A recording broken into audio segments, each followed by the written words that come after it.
up to your knees in love. There's a tree house in the meadow below the mountain peak, the perfect place for lovers when they play hide and seek. There's a covered bridge at Cripple Creek where the horses always stop. Between the tree house and the covered bridge, that's how Mom and Pop are making love in the country where skies are blue. All you'll be dreaming of are the birds and the bees and the flowers and the trees till you're up to your knees in love. There are roses on the trellis and the scent of new mown hay. The clinging vine is jealous on the fence across the way. There's a great big yellow moon above and a breeze to sing a song. Between the roses and the yellow moon, a fella can't go wrong if he makes love in the country where skies are blue. All you'll be dreaming of are the birds and the bees and the flowers and the trees till you're up to your knees in love.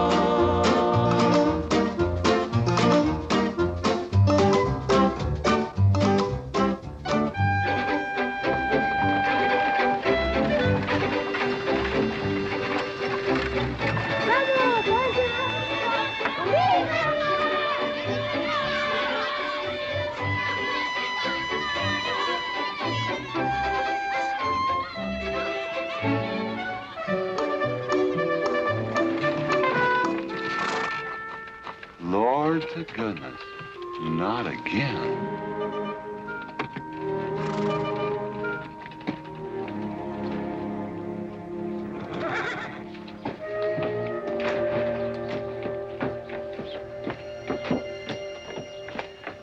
Howdy, Drago. Morning, Curly. Makes 7 times this month he come home swoggled. 6. 7? 6. Once was his birthday. That don't count. Give me my bucket whip. Didn't have anything for breakfast but 2 raw eggs and a mug of honey. No. Curly, Yes, boss. don't say it's a fine morning or I'll shoot you. Get out of here, Bunyan. Good morning. Morning. Carlos, what are you doing up there? I hope I get it this time, Mr. McLintock. My brothers, they got the big hats already.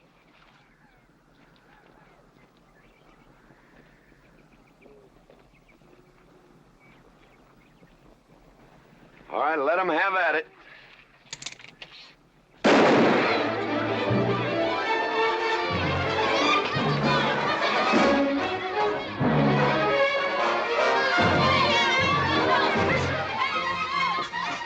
Get over it. Did you only me drive? You promised me you would sometime. No, yeah. Boss, you better watch that turn onto the road. You're gonna kill both of us one of these days. Thank you, Mr. Boss.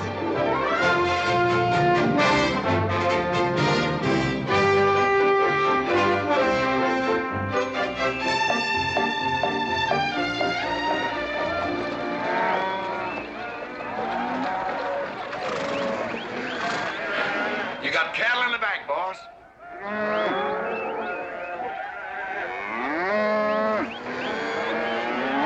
Yeah. Give it up, yeah.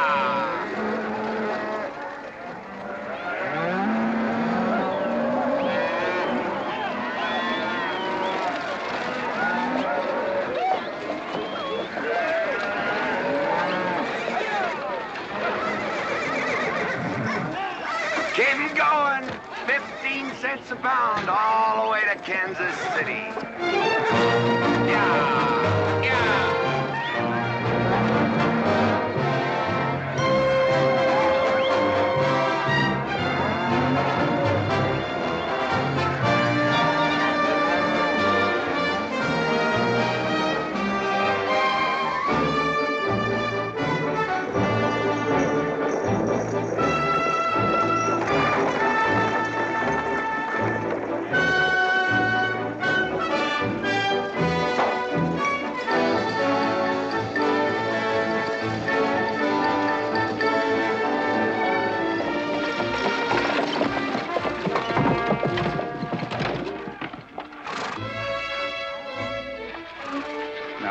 There's one old pensioner I wished you would pass up.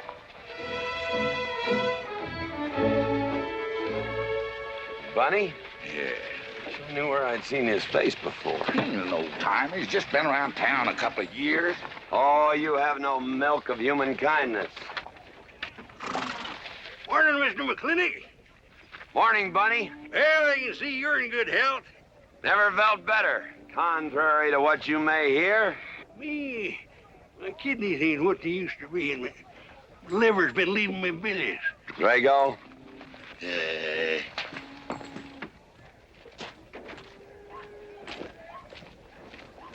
Hello, Ben.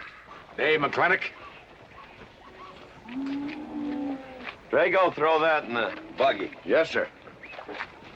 The scrubby bunch of Sooners, huh? They are at that.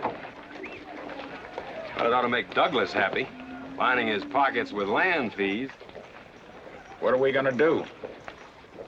I don't know what you're gonna do, Ben. Me, I do nothing. 200 families. Quarter of beef a week per family. If they last 2 years, that can be a sizable number. I got 20 head to 1 of any other brand on the Mesa Verde. I'm not hollering. Some of us haven't got all the money in the world. Some of us ain't old and tired and feel like being put upon. You interest me, young Ben. Go on. So the first time I find one of our hides wearing our brand hung on one of them settlers' fences, I aim to kill me a plowboy. You do what you want, McLintock. We'll do what we want. Fellas my age generally call me GW or McLintock. Youngsters call me Mr. McLintock. All right, Mr. McLintock. Not because I'm afraid of you. You're the big he-stud of this country. And I reckon a fella my age should call you Mister. He's full grown now, GW. He's a half owner of the spread. I made him a full partner the day the doc gave me the long face. Well, you want him to vote the first time this territory becomes a state, don't you? Of course I do. These settlers get burned out, there'll be a lot of hollering that this country's too wild to be a state. We'll go on being a territory some more, with a lot of political appointees running it according to what they learned in some college where they think that cows are something you milk, Indians are something in front of a cigar store. I'm looking to you to hold young Ben down. I'll do what I can. Come on over to the house once in a while. We'll rack up a few hands of stud. GW, that'll be just fine.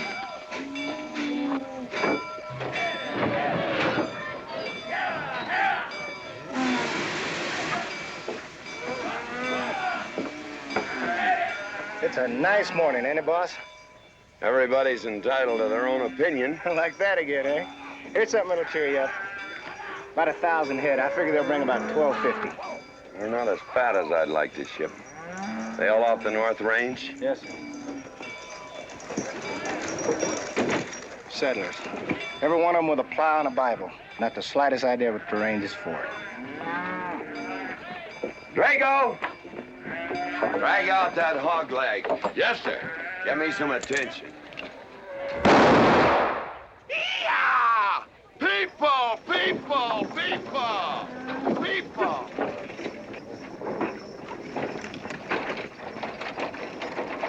Come on, all of you. Gather around. People, come on. Gather around.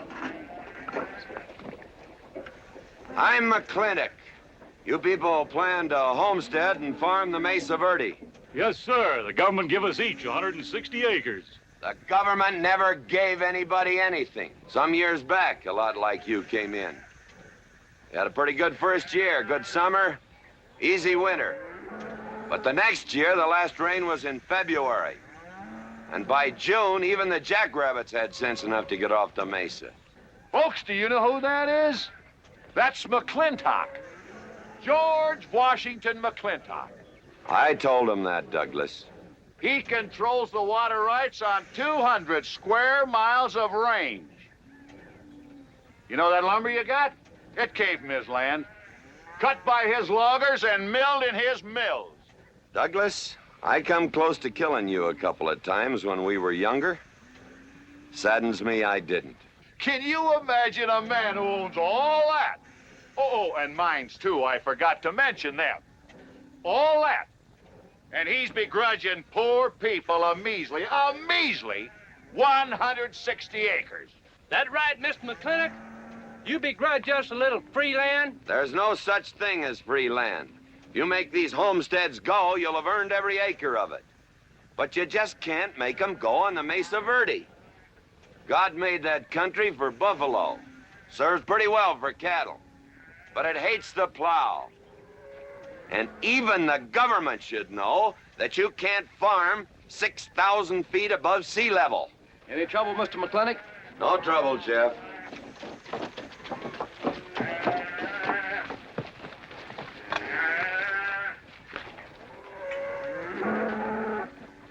How about you, Douglas? Douglas? Just plain Douglas, eh? And you call him Mr. McLintock. Why? Well, Douglas, I guess it's because he earned it.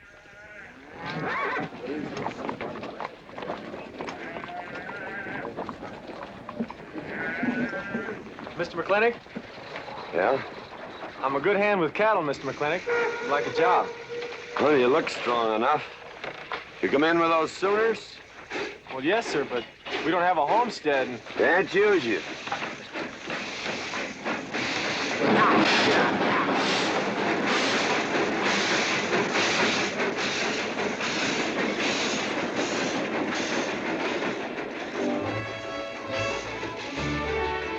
Tough life, ain't it, Sonny? Hell, ain't much future in being a farmer around these parts.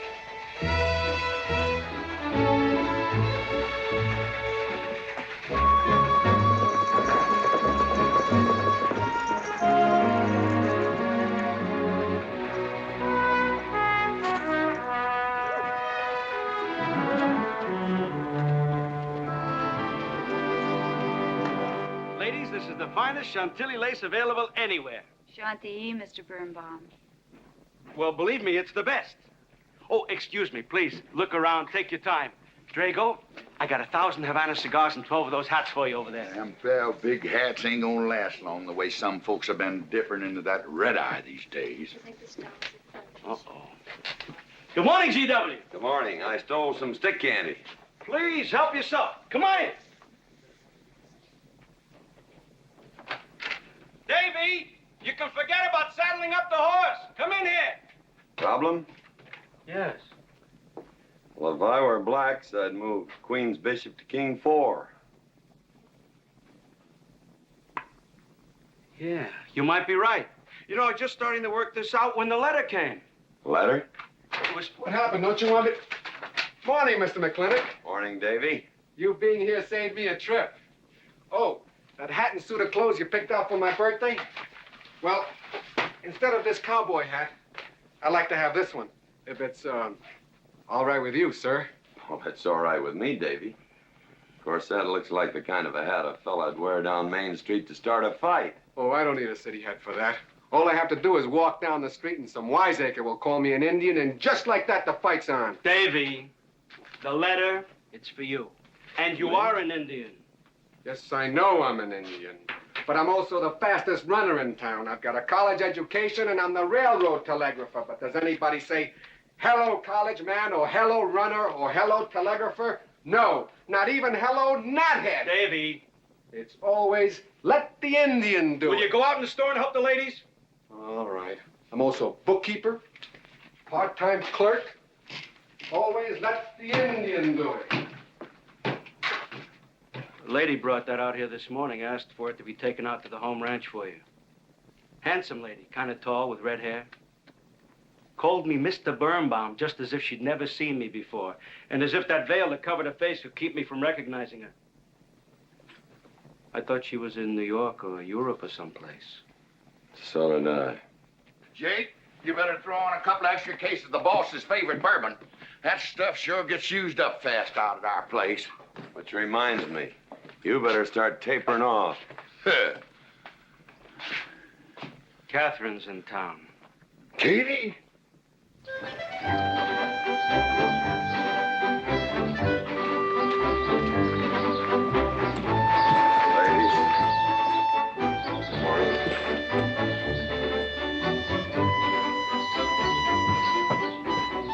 Mr. Clifford. Morning, Mr. McLintock.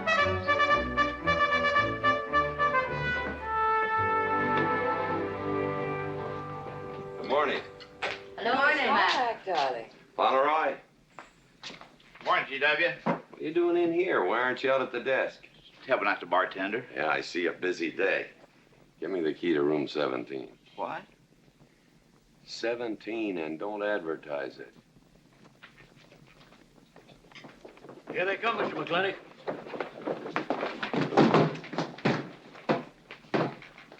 Set 'em up. Here, whiskey. Day off? Off day. Wonder what he's so preoccupied about. Haven't you heard? No, what?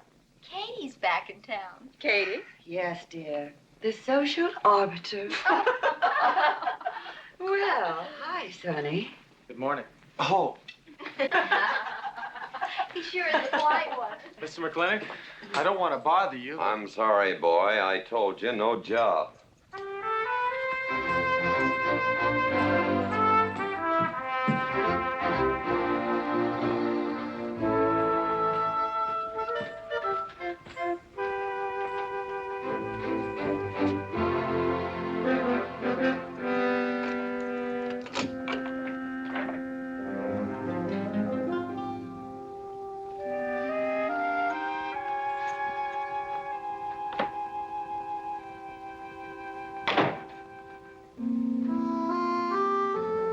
Catherine? George Washington McLintock.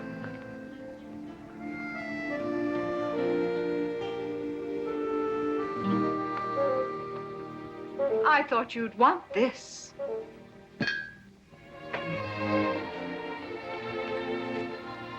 First dig of the spur. But who am I to upset your plans? But you feel kind of silly. I never feel silly. It's because you have no sense of humor. Why couldn't we sit down in the hotel dining room and talk about whatever it is you want to talk about? Or why couldn't you just come over to the house? And have everybody know that we're meeting. Everybody knows, and what's the difference? We're married. And that is something I should like to change.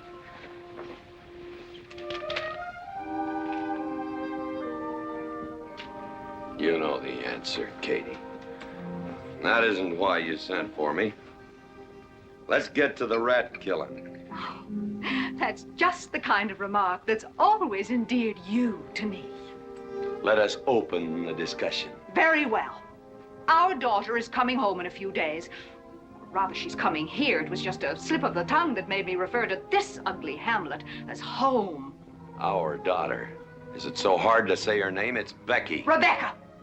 I hate that name. Anyway, she's coming home. And I hope to persuade you to let her live with me. Part of the time in the capital, part of the time in New York, and, of course, Newport during the season.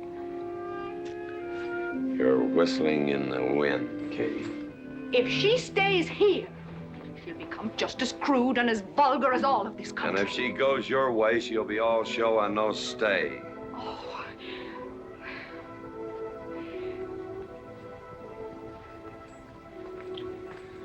No go, Kate. I hate you. Oh, how I hate you. Half the people in the world are women. Why does it have to be you that stirs me? Animal. That's the story. I saw your picture in the paper at the governor's ball. You were dancing with the governor. At least he's a gentleman. I doubt that. You have to be a man first before you're a gentleman. He misses on both counts.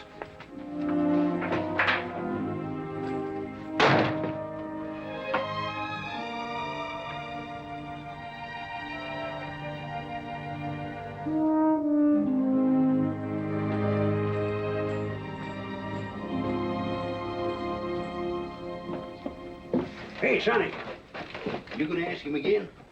Nope. Hey, boy, you got a pocket of pride. You got a bag.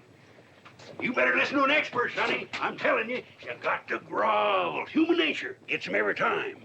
Mister, leave me alone. Everybody does it one way or another.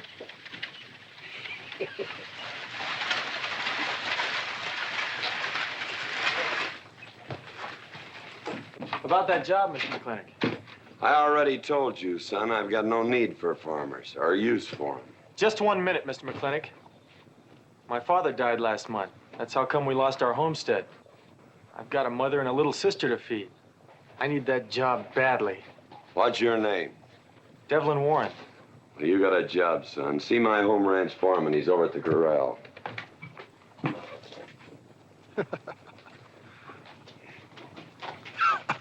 Step down off of that carriage, mister.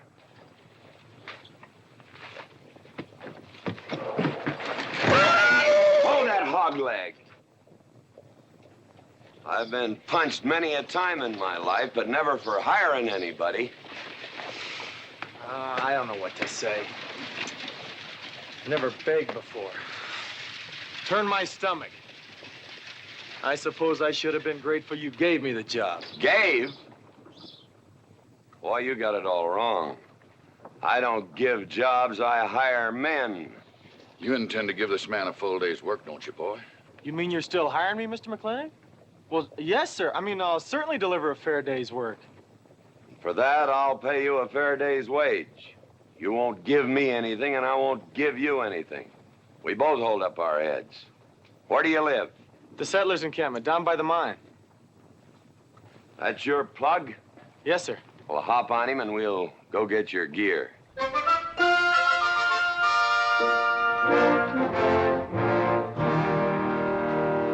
Yeah! Yeah!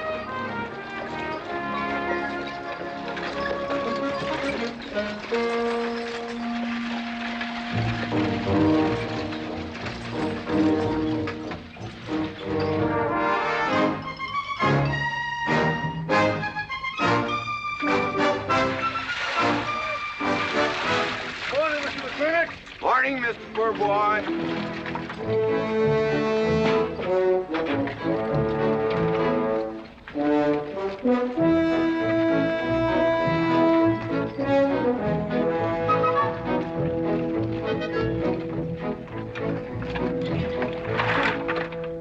I'm sure that all you fine people are interested in knowing just what portion of this new land will be your new home.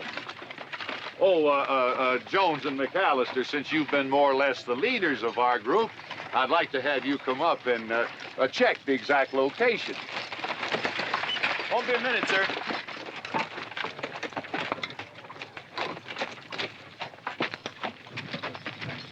Go after that boy and give him $30. Tell him McLintock pays these riders a month in advance. From the looks of things, they could sure use it, too. Oh, Mom? It's Mr. Drago. More. Well, and what do we owe this visit from the cattle baron? I've got a touch of hangover, bureaucrat. Don't push me. Oh, McLaglen!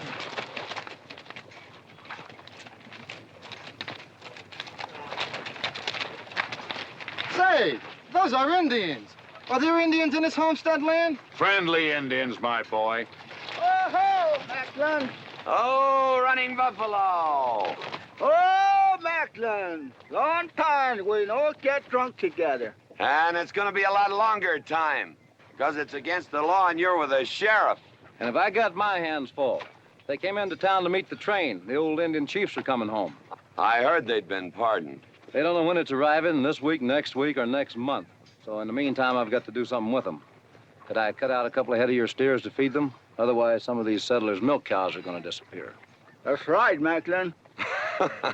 Cut out whatever you need. Sheriff, are you going to camp these savages with all these settlers? You're asking for trouble. Mr. Douglas, I already have plenty of trouble. Please stay off my back.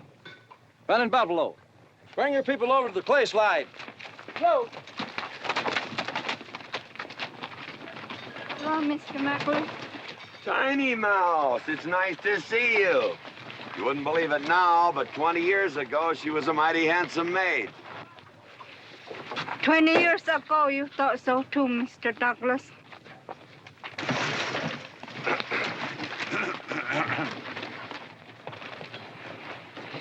It was just like this. I had a dead beat on old running buffalo, and my sharp 50 caliber misfired. That was back in that trouble in the 40s. Remember? I remember. Hey, you want to tell you something come directly from heaven? No.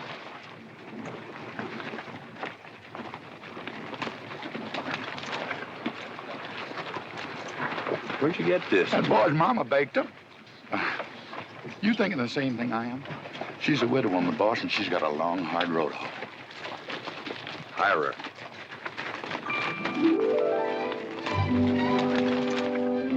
I always said you had a heap of sense. Mr. McLintock, this is my mother. Your mother? And my sister. Pleased to meet you, Mr. McLintock. Ma'am, this here's my boss, and he has few choice words to say about your biscuits. Yes, Mr. McLintock?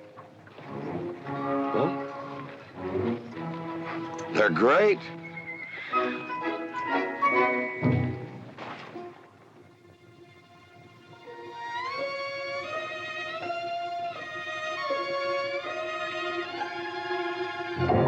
Well, you old Cantonese reprobate, how about it? Fire me? I'd kill myself. I'm not talking about firing you, I'm retiring you. You've been rustling food for us for 30 years. We're gonna put you out to pasture. All you'll have to do is give advice. Be one of the family. I'd kill myself. I may save you the trouble. But, Ching, you kill yourself, I'll cut off your pigtail, and you ain't never gonna get to heaven. I'll be one of our family. I give you my solemn word. Pretty clumsy family. Drink too much, get in fights, yell all the time. Cut off his pigtail. All right, I'll be one of our family. Giúp lấy đó. Phải là giúp lấy đó. Hai. Cảm ơn.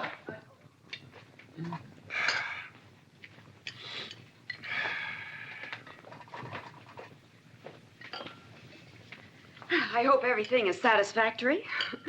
This is such a big house, it'll take me a while to get used to things. Now, please don't hesitate to tell me if anything is wrong. No bird's nest soup. Otherwise, just fine. Everything out nicely. Finally, fine. ma'am? Best apple pie I ever had. Curly's right, ma'am. Hated to leave that last bite. Shall we celebrate with a drink? Carlos, come in and help me with the dishes. Alice, you want to help too? Yes, Jacob. All right, pitch in.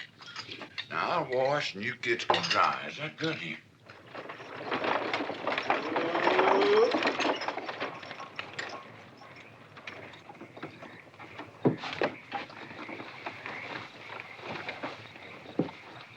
Don't seem possible one woman could use all them clothes. You keep a civil tongue in your unprepossessing face. Yes, ma'am. And unload my baggage, please. Yes, ma'am. By the way, what does that word unprepossessing mean?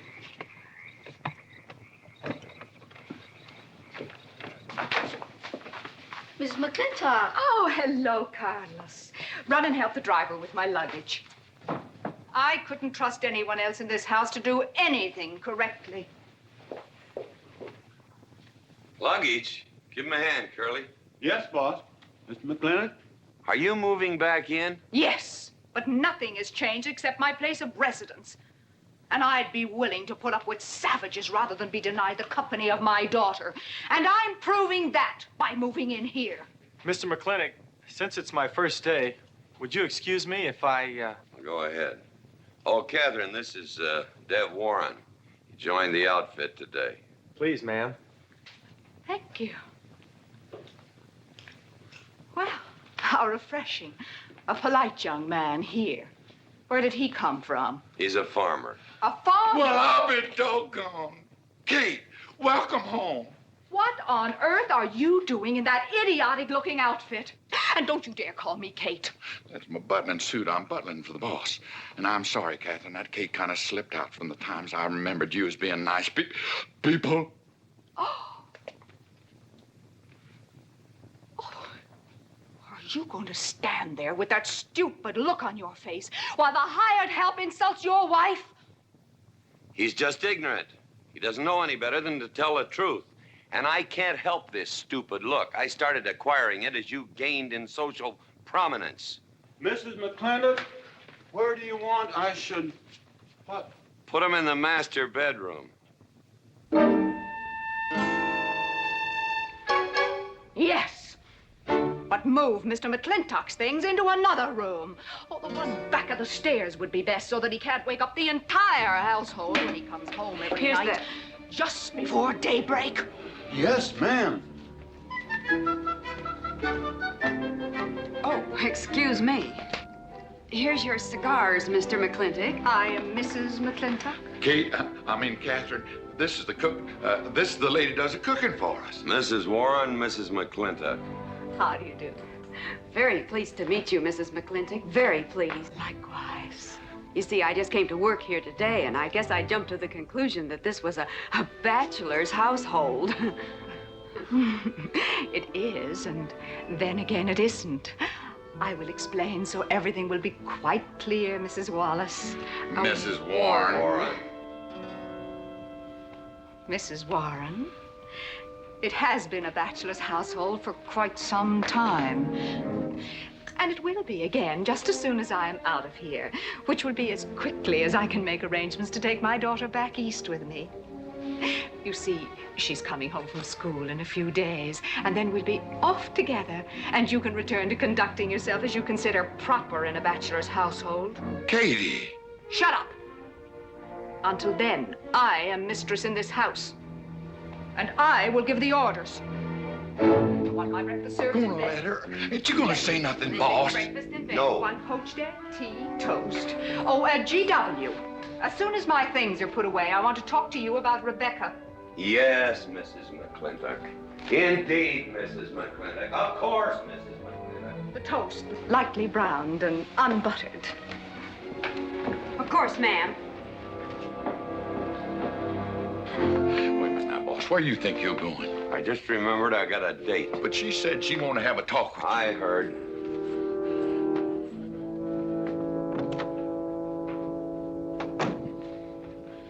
Good evening, Lem. Good evening, Mr. Mack. Yep. Say, Mr. Mack, what does unprepossessing mean? I was called that once, Lem. Looked it up in the dictionary. It's best you don't know what it means. Uh-huh. Thank you. You up?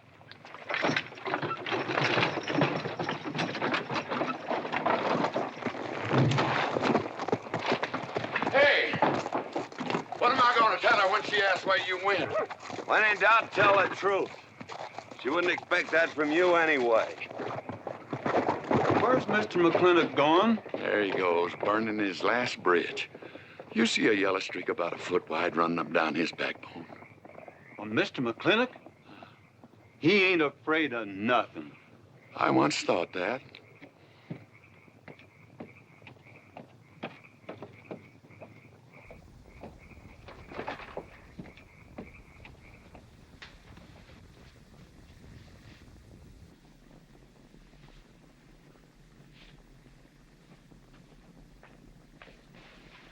Drago?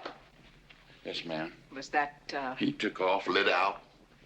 I told him I wanted to talk to him. Yes, ma'am. I was standing right over here when you said it, and I was standing right out there on those front steps when he walked up to a horse, grabbed a hunk of mane, stepped up on him, and sunk spur. Where did he go?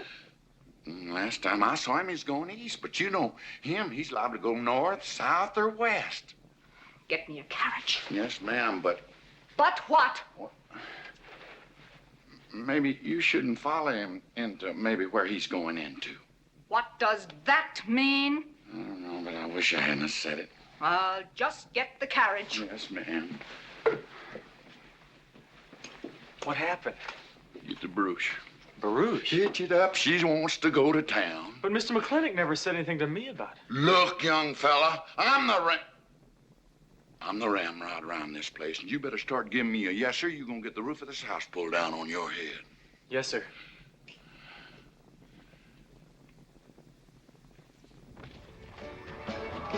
Hello, Davy. Hi, Mr. McLintock. No room, eh? Drink, please. Hello, Bunny. How is everything? Oh, fine, Mr. McLintock. I'll get you next time.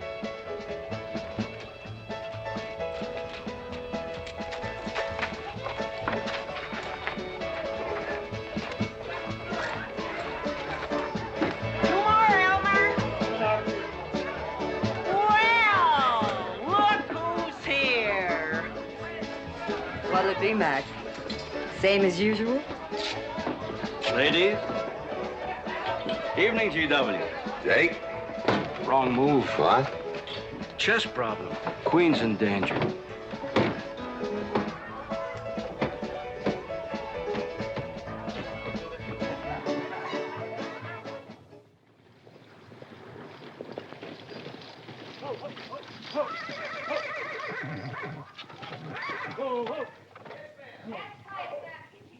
I suppose you can do that.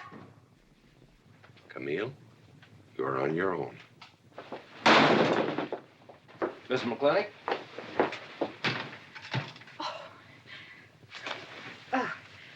I'm Camille. Camille Reedbottom. I'm learning the game of chess. Thought it would give me something to pass the time. See, I have nothing to do all day long, and I just remembered something.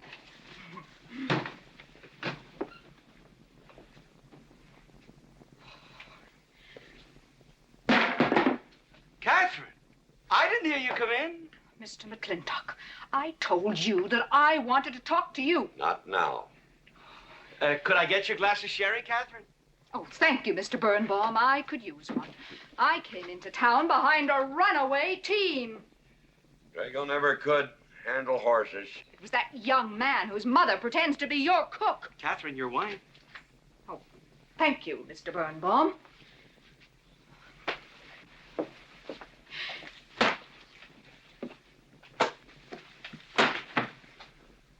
Now, Mr. McLintock, we have an awful lot to talk over. First thing I learned about Indian fighting was to wait for daylight.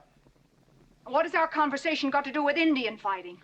Indian fighting is good experience for our kind of conversations. Oh. It'll wait, Catherine. Evening, Sheriff. Mr. McLintock, we had quite a ride out here. Oh, I finally got that team settled down. It's your move. No, it's your move. I just castled. Now, look here.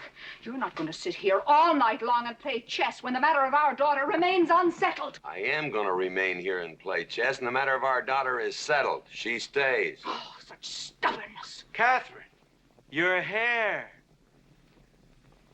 Oh, it is a mess after that awful ride. No. It's just that I haven't seen you for a long time.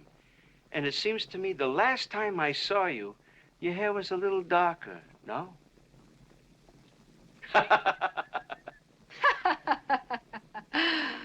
It's a funny thing the tricks a man's memory will play, huh?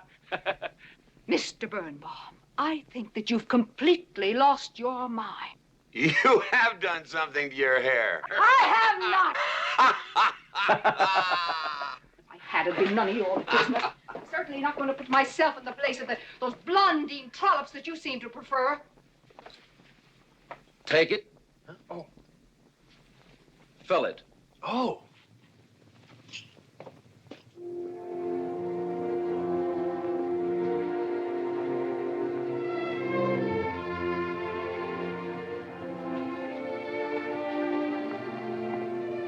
Good morning.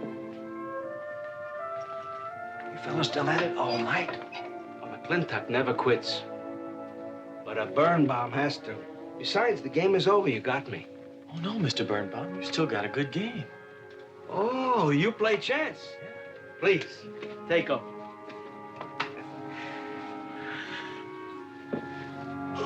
Pretty good. Fair. Well, looks like I won't have to come into town always to get a game.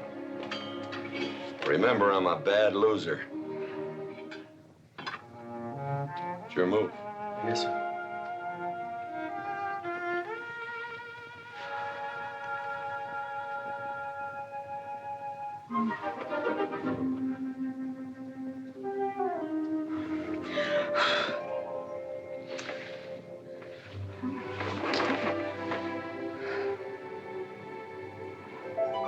Good morning.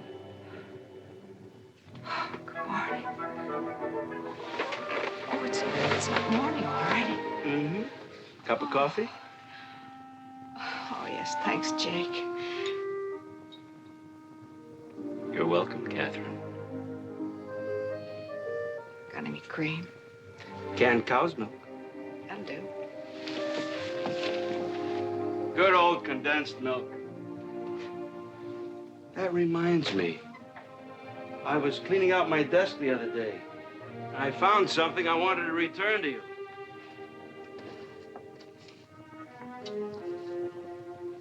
Here it is.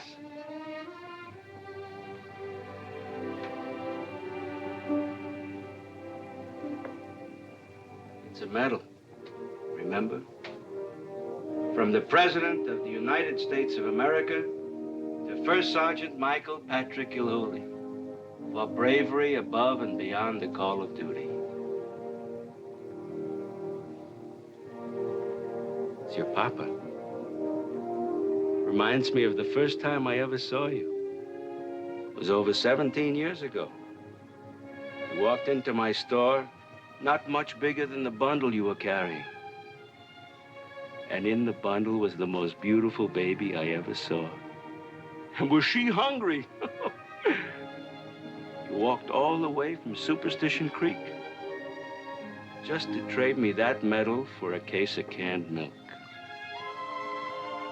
GW was off somewhere as usual, fighting Indians. Sheriff! Sheriff Lord! Well, have you seen the sheriff? Kind of early for him. To try his house? Why didn't I think of that? Looks like Birnbaum's is open. Maybe somebody in here knows. So there you are, Sheriff. I told you you were headed for trouble. Trouble? I want to know by whose authority you let those Indians stay in town. Those savages are wards of the government, and I am the representative of I that told Sheriff Lord that he could put him up down by the clay side. Because the town's named after him, he thinks he owns it. Well, you check the books in the recorder's office, and you'll find I do own a fair piece of it. Agard, if you knew anything about Indians, you'd know that they're doing their level best to put up with our so-called benevolent patronage, in spite of the nincompoops that have been put in charge of it. Those Indians need my permission to leave the reservation. Those chiefs have been giving orders all their lives. It's pretty hard for them to understand that they have to hold up their hand like a schoolboy in a classroom. The law is very clear. I told you you'd get no satisfaction from these people. But we'll get the girl back. Girl? The girl the Indians kidnapped. But don't worry. I armed the settlers and set them to rounding up those red devils.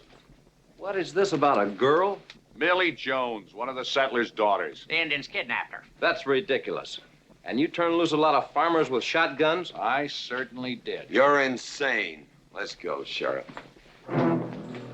Mr. Douglas, Oh, Miss McLintock. much as I hate to agree with GW about anything, you haven't changed a bit. You're still an hysterical fool.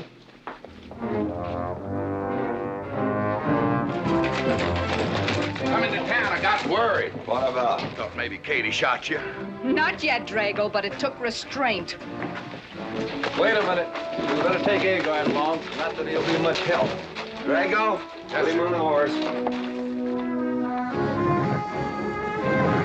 Just a minute. Well, I'll drive. Yes, ma'am. Agard, what are you doing? Agard, this is serious. Stay with him, Agard. Stay with him. Agar, will you stop showing off and get in this buggy? Mercy. Mercy. That horse is a little green.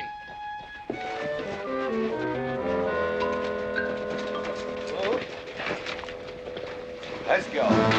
yeah.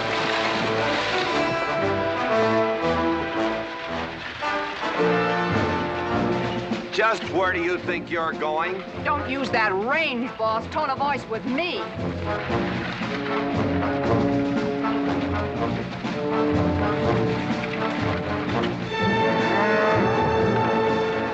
Carter! Headed for Mr. Poor Boy's mine. Mount up some riders. Right, boss. You heard the man.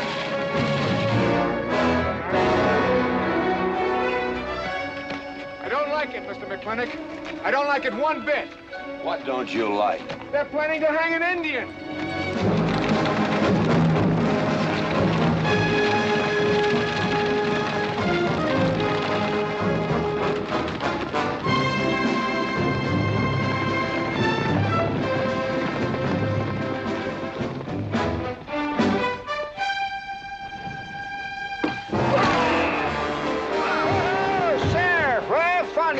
Where's the whiskey?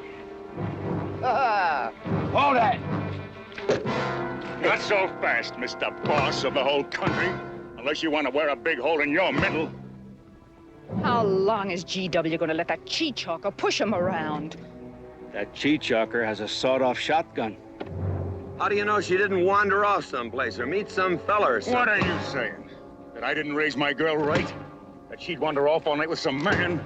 There's a lot of things I'm not saying to you, mister. Well, you got a sawed-off shotgun in my middle. But how do you know this Indian had anything to do with it? She's gone, ain't she? She's gone. Pa! Pa! I'm over here! Pa! Been looking for me, Pa? Where you been, gal? Young Ben took me for a sunrise ride, and the horse wandered away. You come down over there. But, Pa! She's telling the truth, Mr. McLintock. We wasn't doing nothing. Well, that's not important right now. The important thing is that you don't draw that hog leg, or this'll be worse than Dodge City on Saturday night. You get on, back to the wagon. I'll tend to you later. Now for this young whippersnapper. Now, no harm has been done. And young Ben here is one of the nicest boys in the territory, so just put down that shotgun and I'll let's teach forget him to fool with Mike. Now, we'll all calm down. Boss, he's just a little excited. I know. I'm going to use good judgment. I haven't lost my temper in 40 years. But, Pilgrim, you caused a lot of trouble this morning. Might have got somebody killed. And somebody ought to belt you in the mouth. But I won't. I won't. The hell I won't.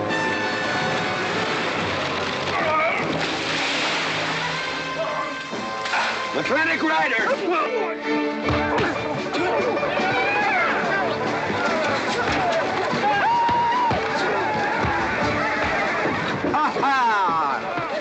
Oh, Markland! Remember me?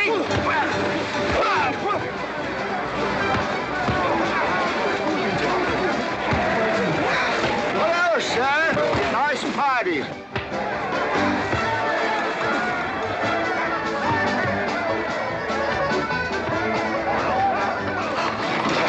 Do you think you ought to? I ought to what?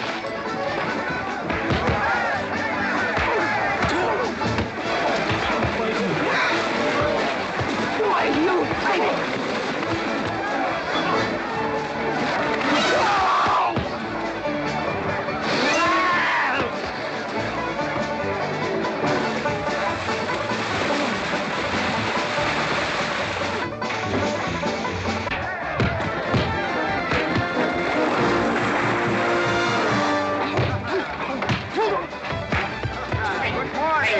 I want to work with you.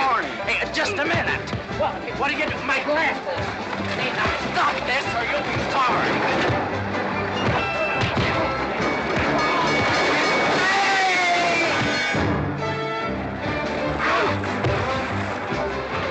Stay out of this, Jake. It's everybody's war.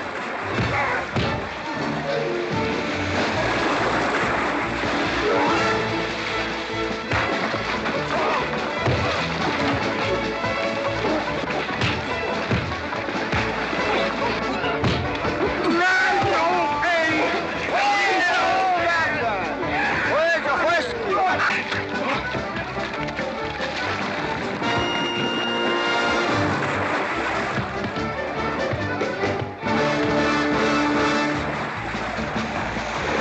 Where's the whiskey? Goodbye.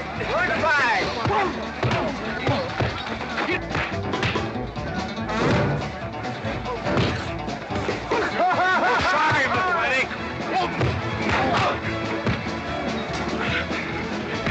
Oh, Matlin. Thanks. Ha-ha, it's very funny. Yeah, very funny.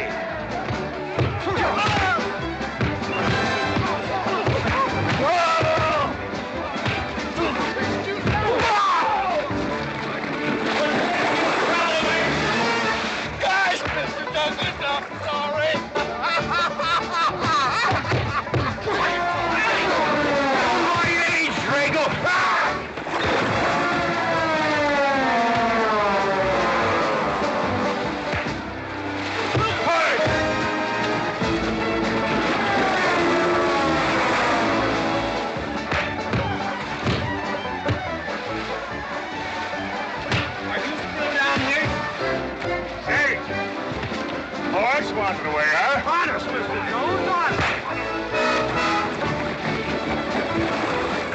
Oh!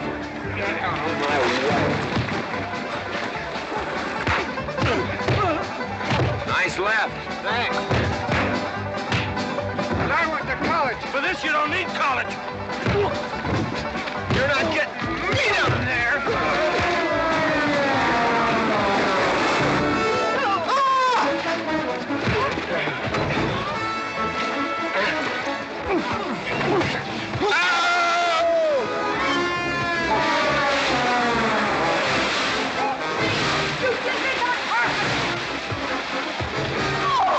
Why, McLintock, you big...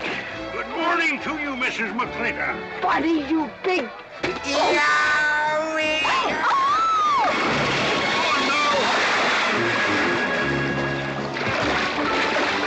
G.W. McLintock, you big, great big clumsy... Well, it's pretty hard to control yourself.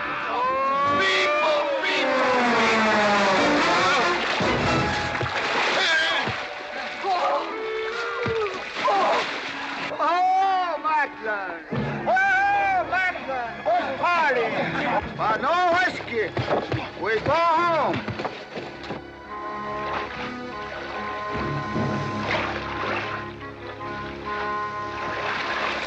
You and your friends! Well, we at least saved your hat.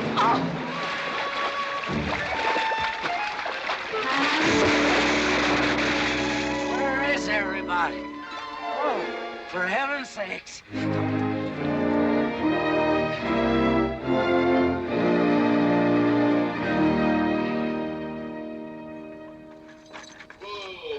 Drago, will you never learn how to handle a team? Yes, ma'am, I'll sure try. I'll tell you that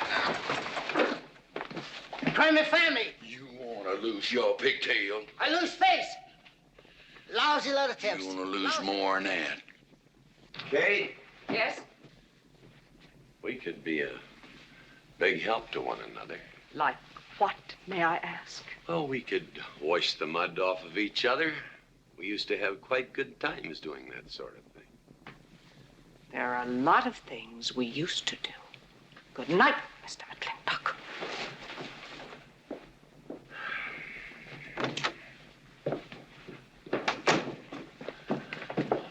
Any luck? What are you talking about? I mean, divorce. She still wanted you. Yeah. You know something? Women are funny. She fought like a wildcat on your side out there this afternoon. Come home, she slams the door in your face.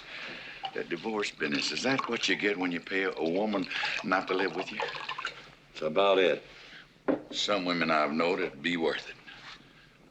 You know, if we had any moral character, we wouldn't be standing here covered with mud drinking when we should be washing. G.W. Drago.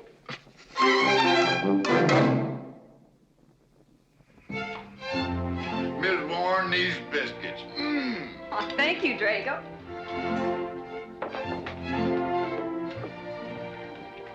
Good morning, Mrs. Warren. Good morning, Mr. McLintock. Breakfast for the boss? If that's the way you want it, Mr. McLintock.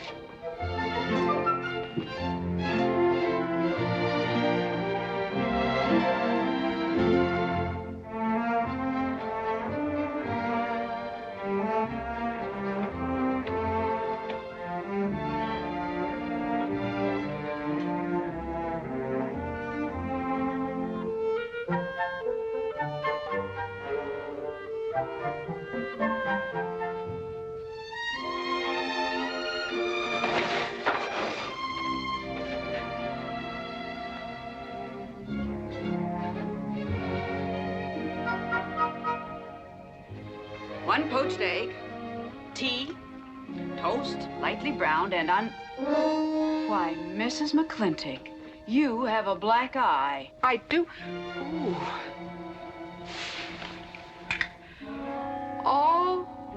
Oh, and Becky's coming home today. And that's not all. There's a little something we'd better get settled. There are no men listening now, so we can be ourselves. Oh, sure, I let you get away with all that guff the other night. But now that we're alone... When I want the opinion of the hired help, I'll ask for it. You know, you could wind up with 2 black eyes. What? Oh, I realize you had to put on that big act. We always have to just before we get ready to forgive them. Generally for something they haven't done. But you and I both know that's just to keep them from getting the idea they run things. McLintock give you that black eye? No. Nobody gave it to me. I won it.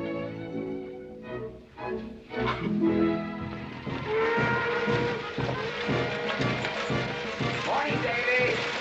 Morning, Mrs. Beach. Mr. Beach.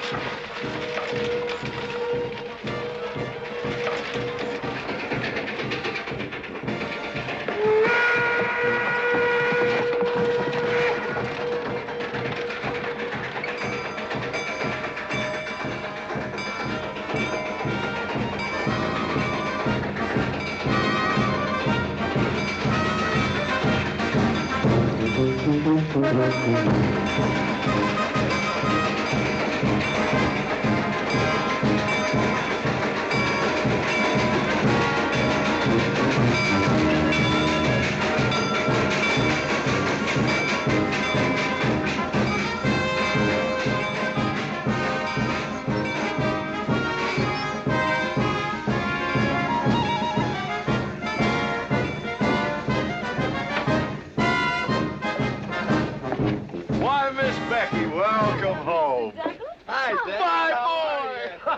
Good to see you again. Daddy! Well, Daddy! Oh. It's been 2 long years. I guess I'm gonna have to stop calling you Tomboy. Oh, Becky. Mama! Oh, darling. I wasn't sure you'd be here. Oh, I've been here a few days. And, oh, Becky, I bought you 3 of the most beautiful dresses. Uncle Drago! Oh! Did you bring your old uncle a coming home present? Sure did. What is it? A mustache cup. And what did you get me? Prettiest Palomino pony that ever packed a saddle. Broke the stand, drowned, tie in the counter. Oh! Uncle Jake! Oh! What are you doing in Mr. Douglas's tuba? Oh, Mr. Douglas has had a little accident. I brought you a whole shipment of licorice sticks. But now that I've seen how much you've grown, I think we better exchange them for a couple of bolts of dress goods, huh? Thank you. Oh, the mayor was going to be here, but he had to go to the territorial capital on a horse theft matter. But I'm going to give his speech. Oh, and don't worry about the mayor. I'm sure that he can find a bill of sale for the horse.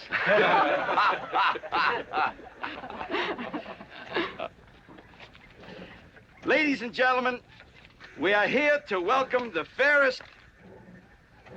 What am I doing? We are here to welcome back the prettiest girl that was ever born in McLintock, or in any part of the territory.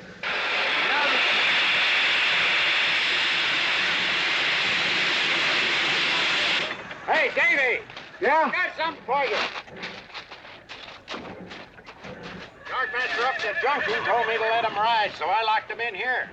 I've had my scalp a long time, and I aim to keep it.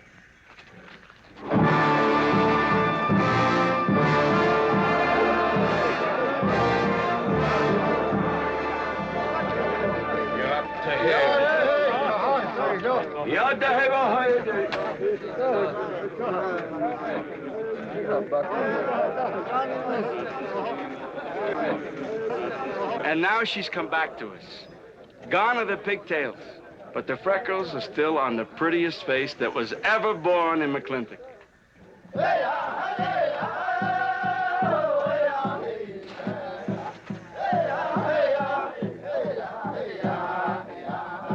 Hey, that's Puma. And it's true. The government did turn them loose. Good old Puma. I'll never forget when he brought G.W. home. Your father had a hole in his chest and 104 fever. Of course, they weren't very mannerly about it. He came past the house at a high lope and threw him on the doorstep. And you do remember them good old days, don't you, Katie? Catherine.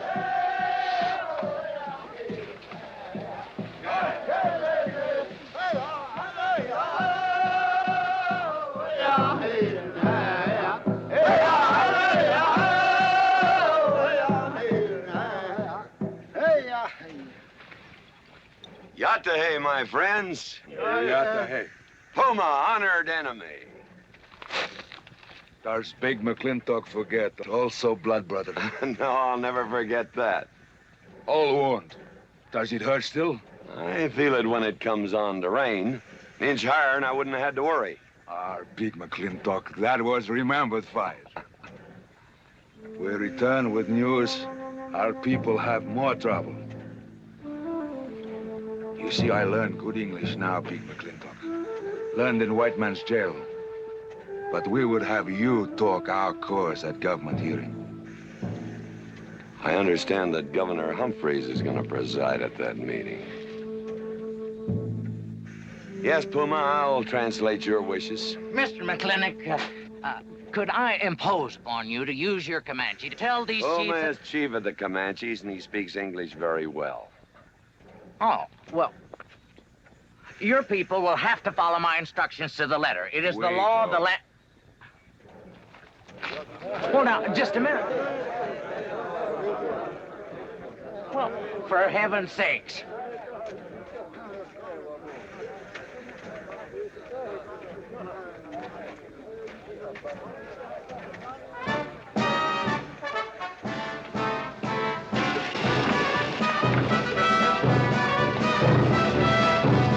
You wait here, honey. I'll get the bucket. Go to the clinic party? Surely. Will I see you there, Beth? Of course, Davy, and you can have the first name. Sis? Don't want any sister of mine talking to strangers. Davy's not a stranger. He clerks in burn barns. He's an Indian.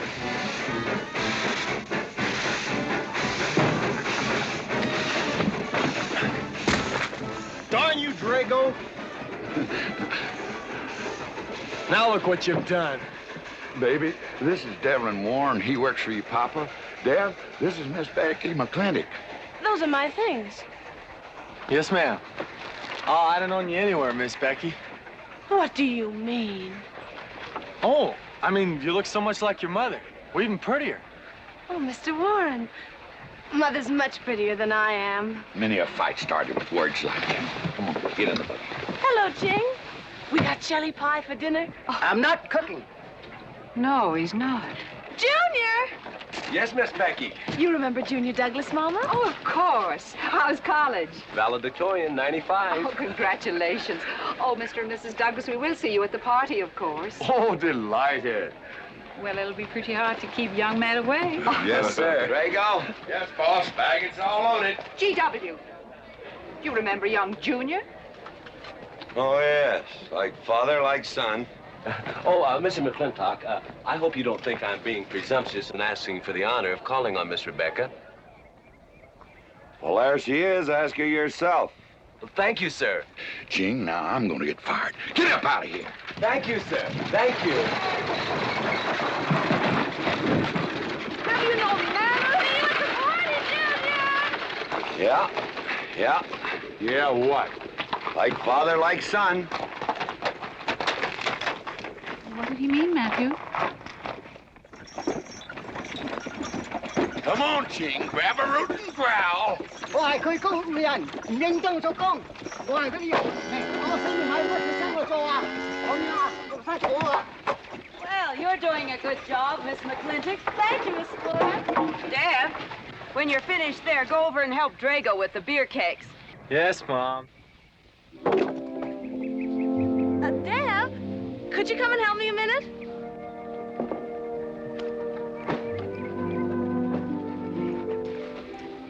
I certainly was surprised to hear you went to college. Why? I don't know. Junior says Purdue's a good college for a backwater place like Indiana. Well, he did indeed. Oh, could you do this? I can't reach it. Why didn't you finish college? Lack of funds. My father got sick, and he had to come out west. So he took out a homestead. You know, your mom's sure cute. It's too bad you didn't inherit her eyes.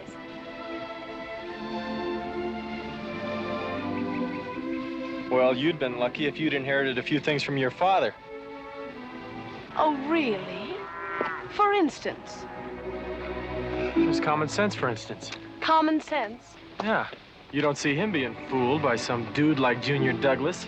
Junior's not a dude. He's nifty. This needs a woman's touch. And besides, he got a letter at college. What sport?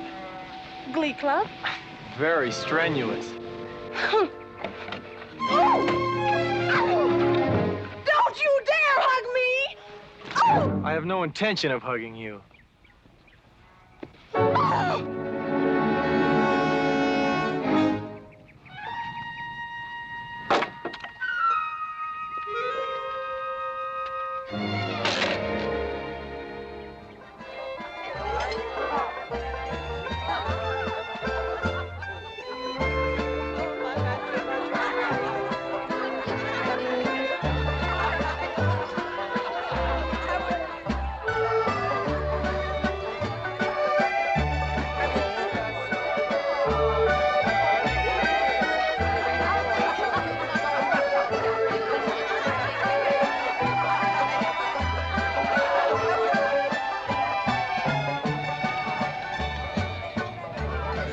Ladies all look lovely, Catherine.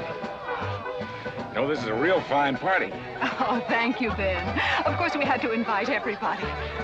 Just everybody. Sorry, GW, but this one's mine. Well, thank you, Mrs. Warren. I guess I'll have to be a good host in my own home. Well, the next one's yours, Mr. McLintock. Thank you.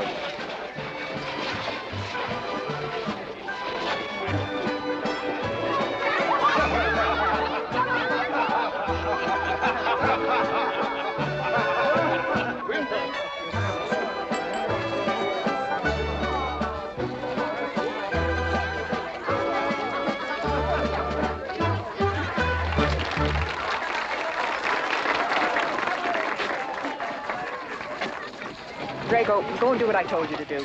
Oh, Katie.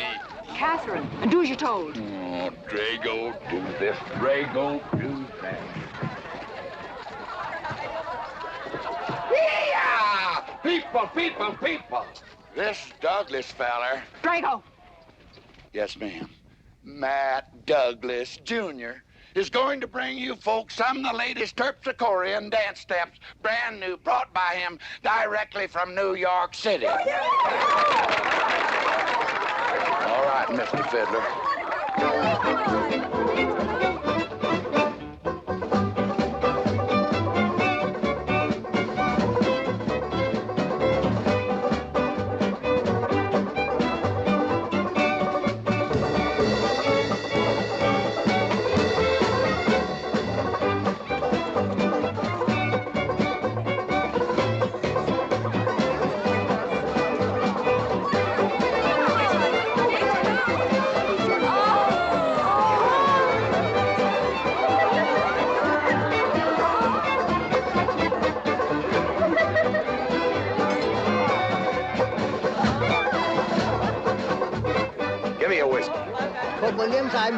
What? Just turned a 10-gallon party, boss.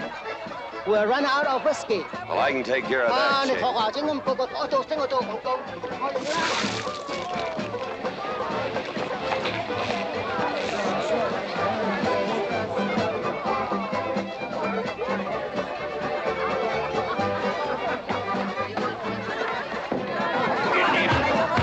Indian.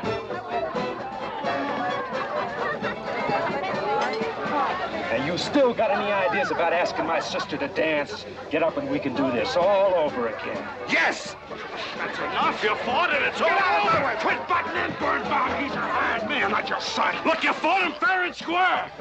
I don't think it was so fair and square. Well, you want to take up where he left off? If I did, you wouldn't find it so easy.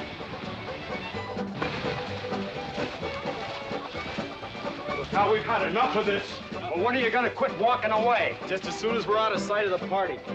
Little lesson I learned back home, don't fight in front of women. Well, we're out of sight now, so we are.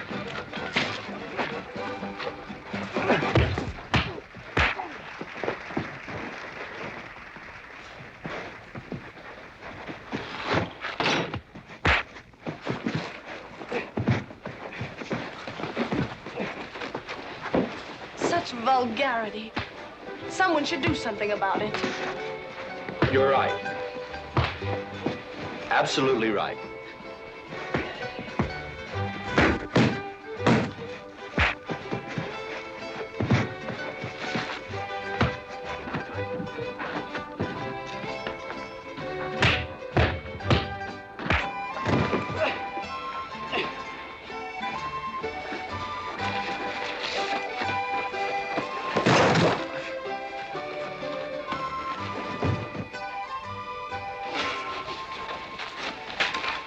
You all right, young man? I'm all right, Mr. McLintock. Pretty fancy fighting for a country boy. 2 years at Purdue, Mr. McLintock, on the boxing team. I never thought any farmer could whip me. But you sure did. Better get him cleaned up. Get him some water, Jake. Yep.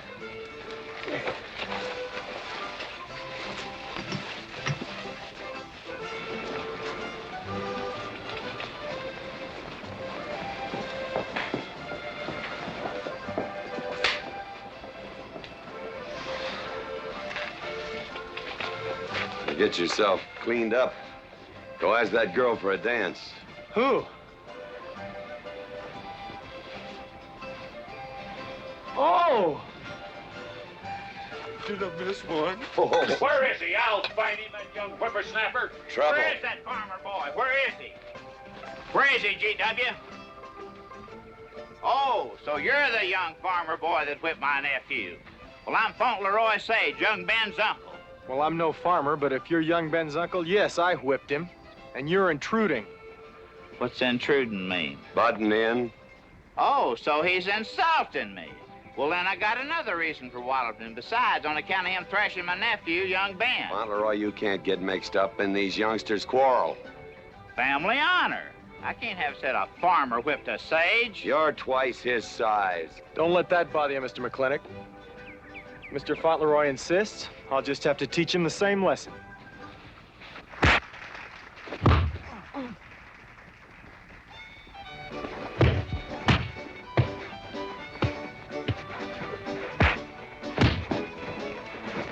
Say!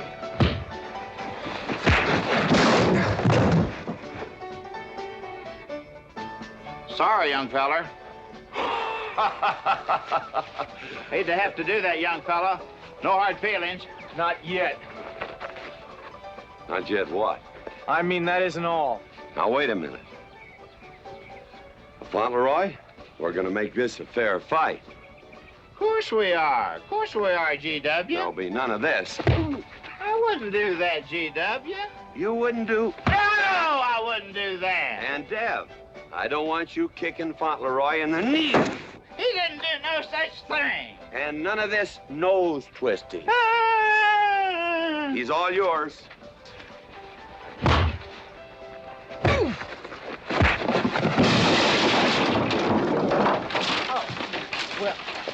Well, where are my glasses? You all right, young feller? Ouch! I'm all right. This Indian agent will stop stepping all over me. I beg your pardon. G.W. You're just funning me. But I want you to know that boy fought me a fair fight. Well, I'm glad to hear that, Fauntleroy. Here's my uncle. Fauntleroy, what have you been doing? I hope my uncle didn't bother anybody. No bother. I think we'd better join the ladies before they get curious. Drago. Fauntleroy, let's line them all up for a do-si-do. Jake, you think tincture of arnica would help? Could be.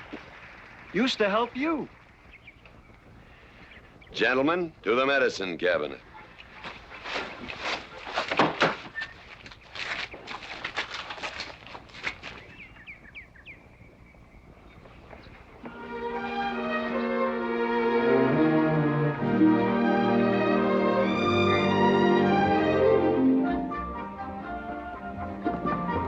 Good morning, Drago. Morning, Davy. You seen Daddy?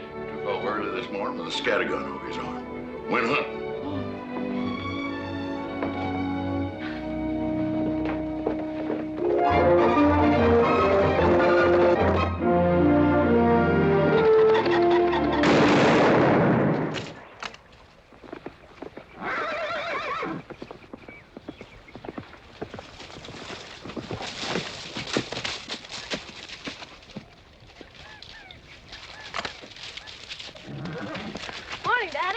Good afternoon. What gets you out so early? It's something I have to get straight in my mind. Yeah? What? Mama?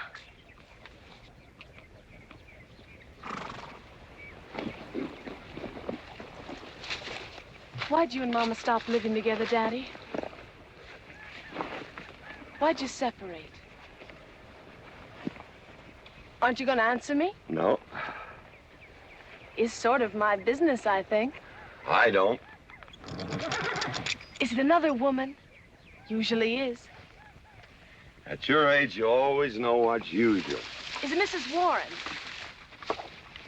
Becky, I don't want to start laying the law down your first day back home. But I'll have no more such talk. First time I ever saw Mrs. Warren was last week. She has a job here at which she's very good. And I hope you'll have the good manners to not pry into other people's business. Your mother's and mine. Pretty good shot, Daddy. Oh, I can understand your trouble.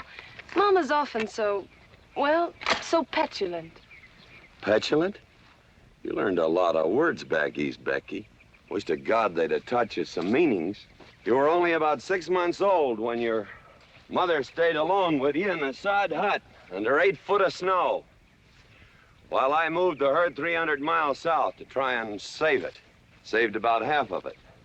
You were a little more than a year old at the time of the great Comanche raids. We stood off 500 Plains Indians for 9 days. Petulant, Becky? I think you better go on home. See that Ching gets those birds.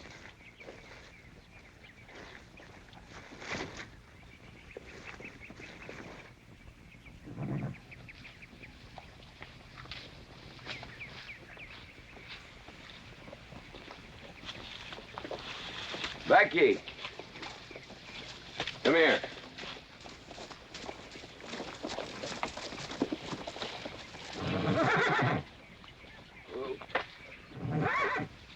There's something I ought to tell you.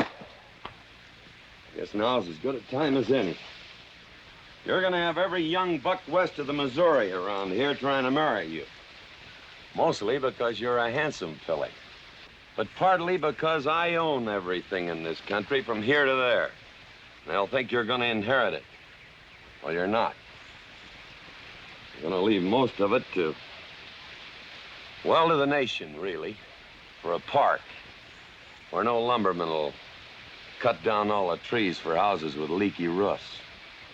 Nobody will kill all the beaver for hats for dudes, nor murder the buffalo for robes. What I'm gonna give you is a 500-cow spread on the upper Green River. Now, that may not seem like much.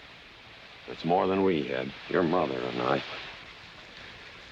Some folks are gonna say I'm doing all this so I can sit up in the hereafter and look down on a park named after me. Or that I was disappointed in you. Didn't want you to get all that money. But the real reason, Becky, is because I love you. And I want you and some young man to have what I had. Because all the gold in the United States Treasury and all the harp music in heaven can't equal what happens between a man and a woman with all that growing together. I can't explain it any better than that.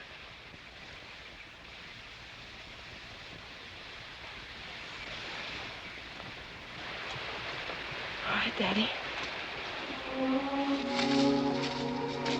Becky.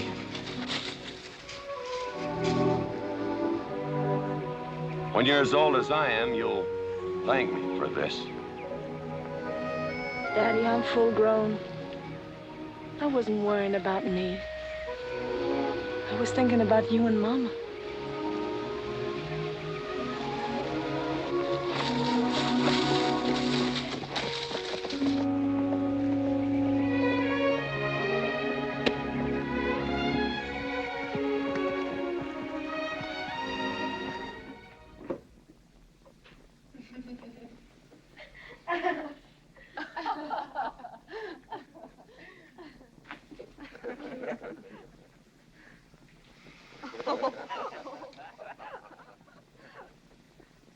Oh.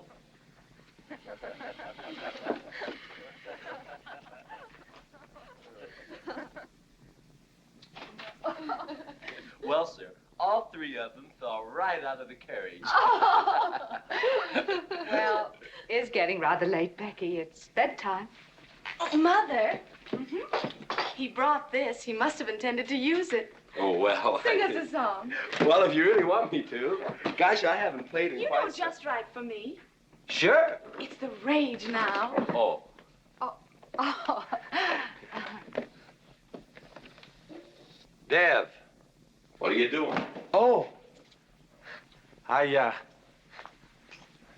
just thought I'd get another cigar. Well, you've got one in your mouth and two burning in the tray. Not move. Fellas want me to play all the time. You're cuter than a baby steer, and softer than a mouse's ear. I want the whole wide world to hear. You're just right for me. You're sweeter than... Oh, no, not that rhythm, Junior. Do it the way they do at the plaza. I know the words. Sure, Becky. Will you sing with me? Of course. All right. I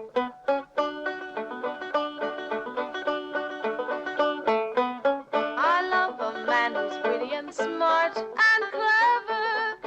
It's your move. Oh. Oh, Deb, you're playing like an amateur. Let's call it an evening. I'd like to know where your mind is tonight. You're sweeter than the early spring, or bluebells when they start to Pretty good. ring. You Voice like her father. feel like a king. You're just right for me. Sweeter than honey, finer than wine. I'm sure they found you on that honeysuckle vine. I would melt in your embrace. You disappear without a trace. To die like this is no disgrace. This is the time. This is the place for you. Just Right for me.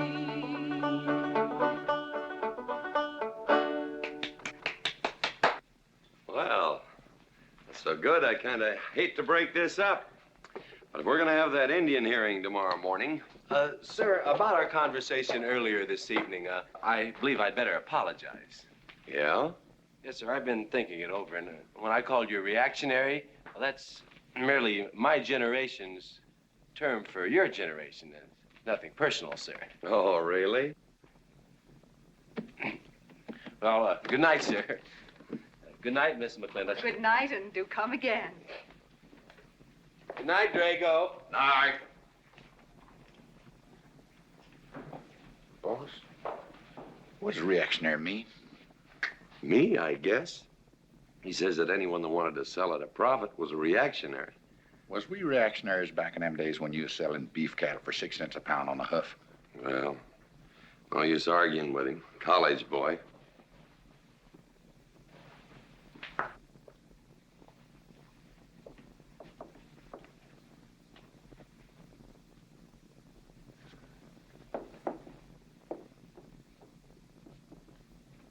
Devlin Warren, if you was my kind of man, you wouldn't let some dude walk off with the prettiest girl west of Denver without putting up some kind of fight. Does it show?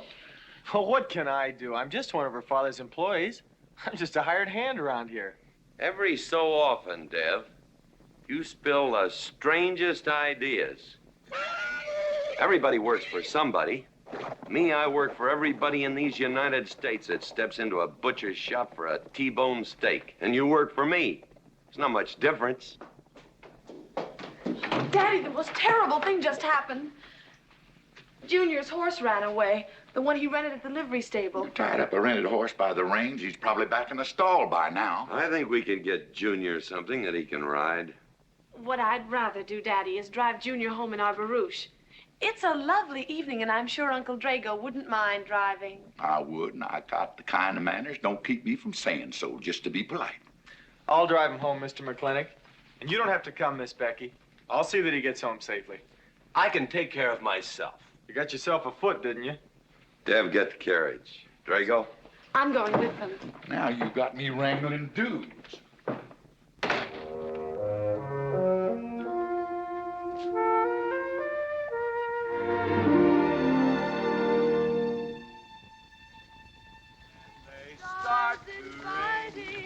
You make a man feel like a king.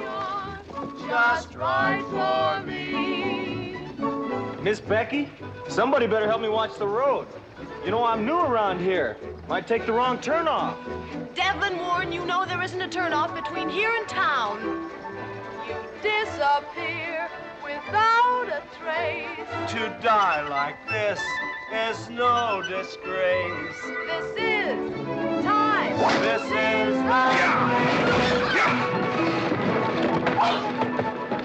Devlin Warren, what are you trying to do? Kill us? Rather have your friend drive?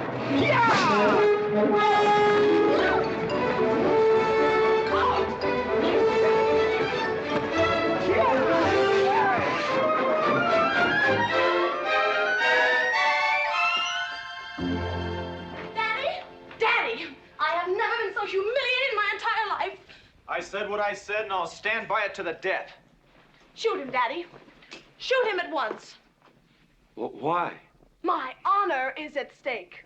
Well, now, Your Honor. Absolutely. He impugned my honor. Impugned? What does that mean? Slander. He slandered my honor. He did? I said what I said, and I'll stand by it to the death. He admits it, see? Shoot him. Well, what is he admitting to? Why, he called me a... I won't even repeat the word. I didn't necessarily call you anything, but I said what I said, and I'll stand by it to the death. Well, just for the tally books, what did you say? I said that any girl who would permit a man to kiss her before they're formally engaged is a trollop. He said it again. Shoot him. Now, hold on. No, don't hold on. If you're my father, if you love me, you'll shoot him. Well, I'm your father, and I sure love you. So? Oh, you shot him. You really shot him. Hey! He dies. If he dies, he'll be the first man ever killed with a blank cartridge. We use this to start the races on the 4th. Hey! I'm on fire! Oh, you poor dear. Poor dear? You'd have had me shot in cold blood. But it didn't happen. Yelling I insulted you and all. What you need is a good spanking. Dev! Daddy! Leave me out of this. I think I'll give you what you deserve. You wouldn't dare! Oh, wouldn't I? You'll think next time before you have someone shot. And this kicking and yelling isn't gonna help you. Don't! Oh, Daddy! Wait a minute! Daddy! Oh, Daddy, help me! Don't! Daddy, boy, I hate you! Mommy! Mommy! Oh, G.W., was that a shot?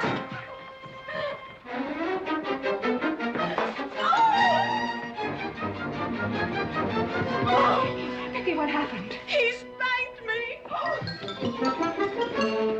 You spanked my daughter? Dev. You mean you stood there while that brute beat our daughter? G.W., what's happened to you in the last 2 years? Part of valor, son. Oh, isn't it enough that you've always treated me like a squaw without subjecting dear, sweet Becky to this crude, vulgar way of Catherine, life? you women are always raising hell about one thing when it's something else you're really sore about. Oh. Don't you think it's about time you told me what put the burr under your saddle about me? I don't intend to stand here and hold a midnight conversation with an intoxicated man.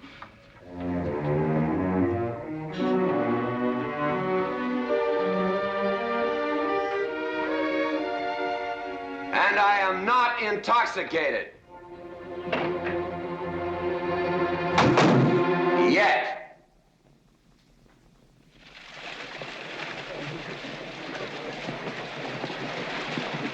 Hello, Governor! Hello, Governor!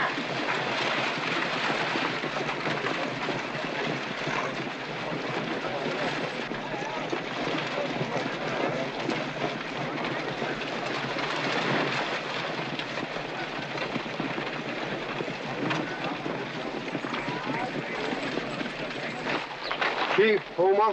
Yes, Sergeant. Big McLintock, We know you get us fair judgment. You gentlemen, follow me.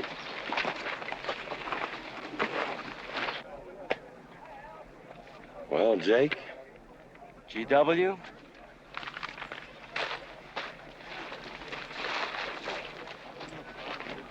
Well, GW, it's been a long time. Not long enough. Cuthbert. Your husband is a rude man. Yes, Cuthbert, I know.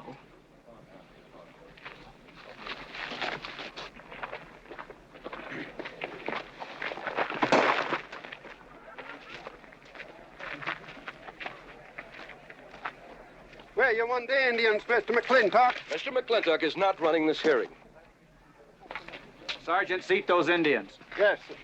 Gentlemen, be seated. You know, the whole tribe here want to come into town. Proceed, Lieutenant. This hearing is now in session. Governor Cuthbert Humphreys presiding. Good luck, Daddy. Afraid it's a packed court. Government Edict number 826 has ordered that the Comanche Nation be transferred from their present reservation to Fort Sill. It is the government's claim, as filed by Indian Agent Agard,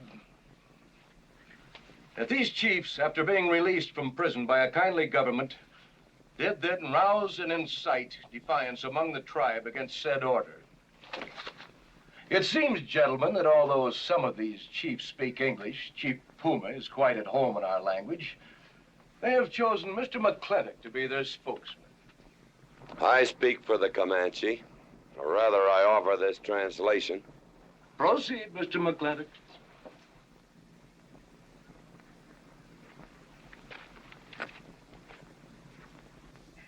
The Comanche say, we are an old people and a proud people. When the white man first came among us, we were as many as the grass is of the prairie. Now we are few, but we are still proud. For if a man loses pride in manhood, he is nothing. You tell us now that if we will let you send us away to this place called Fort Sill, you will feed us and care for us. Let us tell you this. It is a Comanche law that no chief ever eats unless first he sees that the pots are full of meat in the lodges of the widows and orphans. It is the Comanche way of life. This that the white man calls charity is a fine thing for widows and orphans, but no warrior can accept it. For if he does, he is no longer a man. And when he is no longer a man, he is nothing, and better off dead. You say to the Comanche, you are widows and orphans. You are not men. And we, the Comanche, say we would rather be dead. It will not be a remembered fight when you kill us, because we are few now and have few weapons. But we will fight, and we will die Comanche. Thank you, Big McLintock. Am I to gather that Comanche defy the government of the United States? Yes, you may gather that the Comanche defy the United States government, or at least this commission. Gentlemen?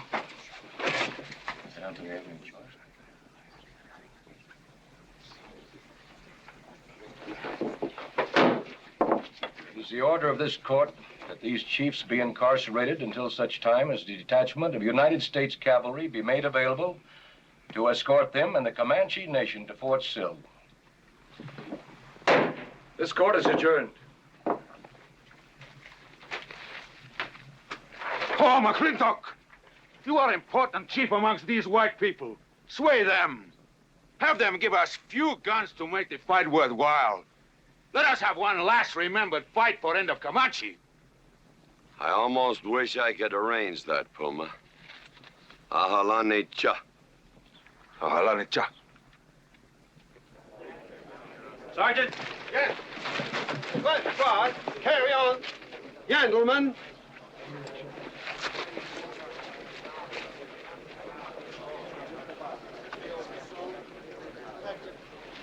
It's sad, these changing times. It isn't the times that are changing, Mama.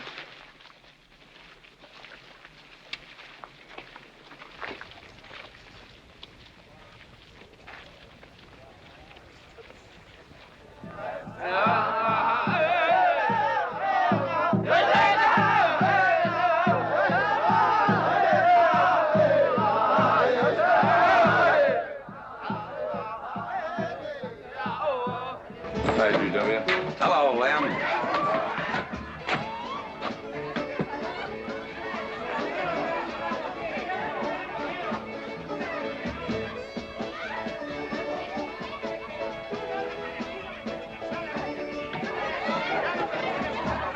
Bunny? Oh, howdy, McLintock. I figured you'd be belly down drunk by now. I've been doing some drinking, Bunny. Is that boxcar still on the siding? Well, sure, but... But what? I don't like it. You don't, eh? You figure if them Indians get out of there and lead the cavalry on a wild goose chase, that great white father's going to get nosy. Get nosy, and he'll investigate. And when they find out how that side-saddled governor's been messing things up, they'll give those Indians a fair trial. That's live ammunition in that boxcar. You know what'll happen if them Indians get some guns in their hands? Somebody's going to get hurt. Is Puma's word good enough for you? Well, I don't... McLintock, you got yourself a partner. Leave me out of this. Hey, McLintock.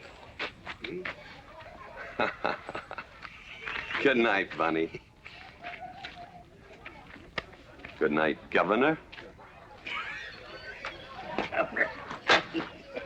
There is the Katie with her light red hair, sweet as the roses on a summer air. I'll find her somewhere while the moon is high and tell her that I love her, and I'll love her till I die. Katie Gilhooly, young master's home. Katie, Catherine Gilhooly McLintock. Where's the woman of the house? Mr. McLintock. Oh, there you are. Mrs. Warren. Oh, good evening. I waited up for you, Mr. McLintock. Oh, how nice. I want to talk to you about something. Delighted. 309 times straight. I beg your pardon? 309 times straight without a miss. Gotta be a record. I suppose so. Now, Mr. McLintock, what I wanted to say... 2-pound Stetson, 6-inch brim, 53 feet in the air. It's gotta be a record. I'm sure it is, but the reason I waited up... Dammit, woman, can't you hold that glass still?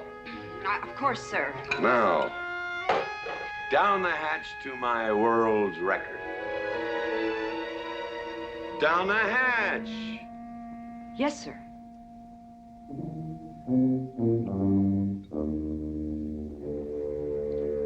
And now, to the governor of our territory. The governor of the territory, sir? Now, don't you stick up for him, Mrs. Warren. You're a fine woman, Mrs. Warren. But you'll certainly go down in my estimation if you stick up for Cuthbert H. Humphrey, governor of this territory. I don't mean to Down change... the hatch. Oh, yes, sir. Down the hatch. Cuthbert H. Humphrey, governor of our territory, is a cull. You know what a cull is, man? A cull is a specimen that is so worthless that you have to cut him out of the herd. Now, if all the people in the world were put in one herd, Cuthbert is the one I would throw my rope at. At whom I would throw my rope at. Natural-born cull. Another touch, ma'am? Oh, no, sir, no.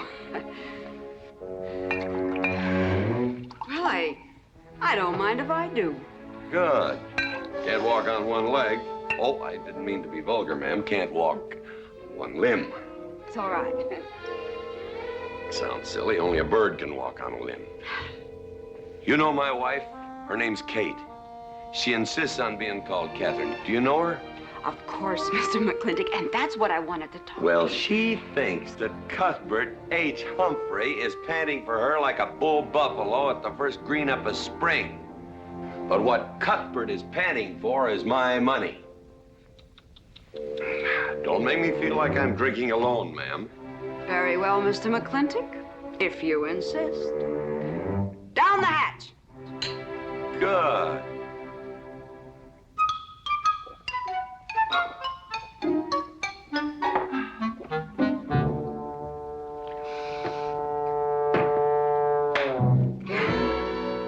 Mr. McLintock, I have something very important to say to you. Very important. It'll have to wait till the morning. Toodle. Oh, it's all right. It's all right. Betty, bye-bye.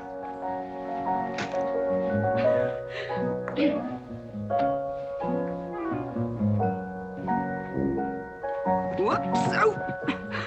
Mrs. Warren. Let me assist you. Very kind.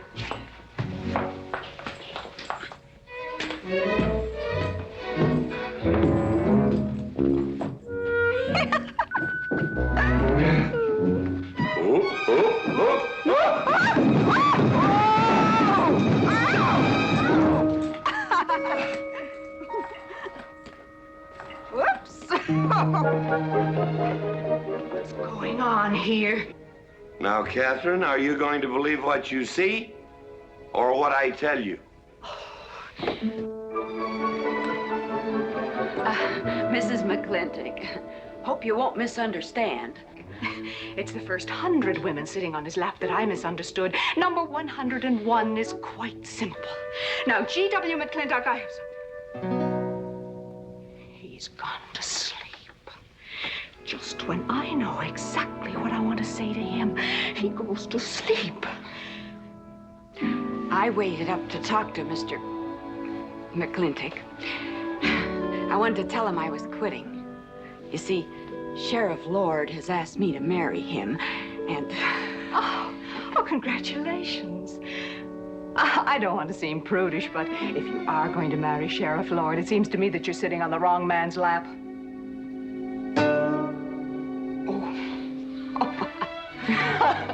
Come on, I'll help you upstairs and we'll have a long talk about men in general. Ladies, one moment.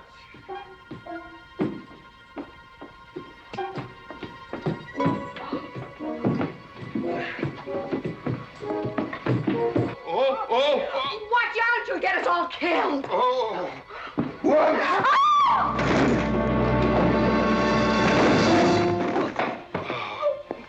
Wait a minute, ladies, till I catch my breath, and I'll get you up those stairs as sure as my name is George Washington McLintock.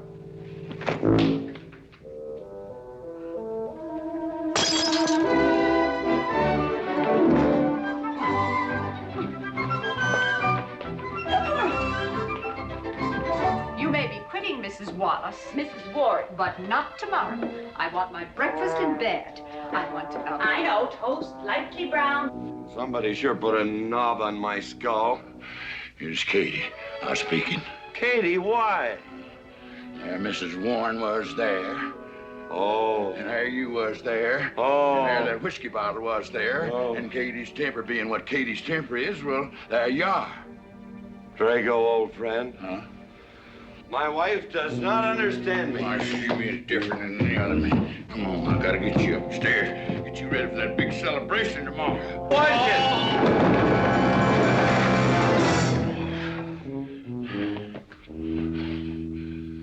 Drago, I am sleeping in the den.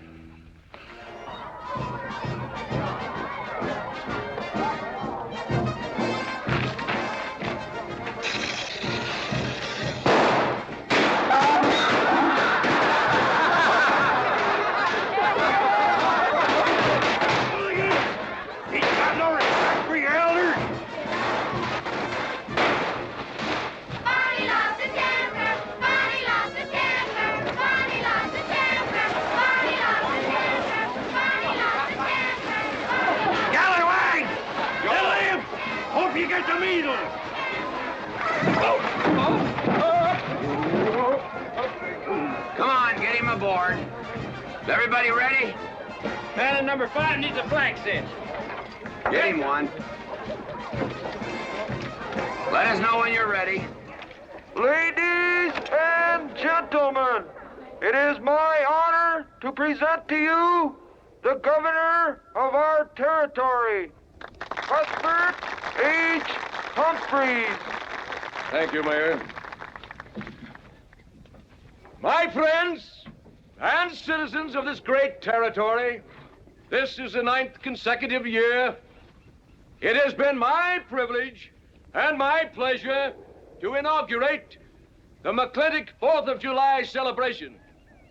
Now, the first event will be the wild horse race. But before I fire this shot to start the event, I would like to say a few modest words regarding my stewardship of this great territory.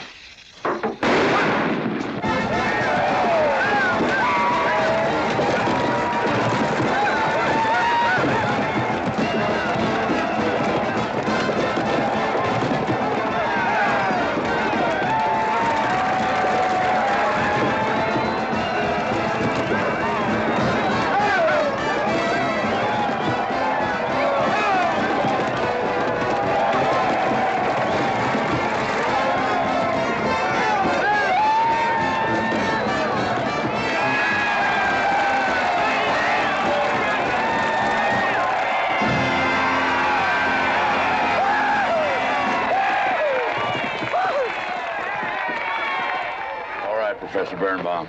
Gentlemen. Sheriff, here's your horse. Come on, get them all lined up. Come here, King. Now, boys, you all know the rules. It's twice around the inside, once around the outside. First cowboy that hits that finish line without busting that egg is the winner. And I caution you boys about some of them eggs, because some of them eggs are last year's holdovers. All right, mount up.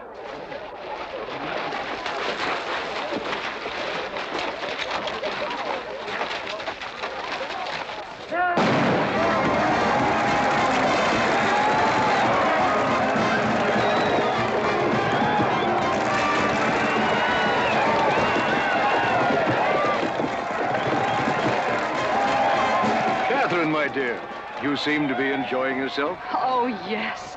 This is wonderful. It's the only thing I really do enjoy about this barbaric country, the 4th of July celebration. Well, Catherine, I've been here for 3 days. I haven't heard from you. Is anything wrong? Wrong? Well, I just hope that it hasn't been necessary for you to say anything to GW. What are you talking about? Well, Catherine, you see, I'm in a rather delicate position, being governor of the territory and all. I just hope you haven't found it necessary to say anything about... About what? About you and me.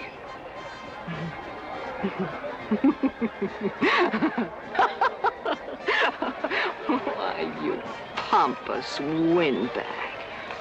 Do you think that you're the only man who's ever tried to play patty fingers with me, who's ever tried to lure me into the moonlight? Well, no, but I... Well, I'm a big girl and I can take care of myself. My husband knows it. I can assure you, Governor, that your reputation is untarnished. Now get out of my way.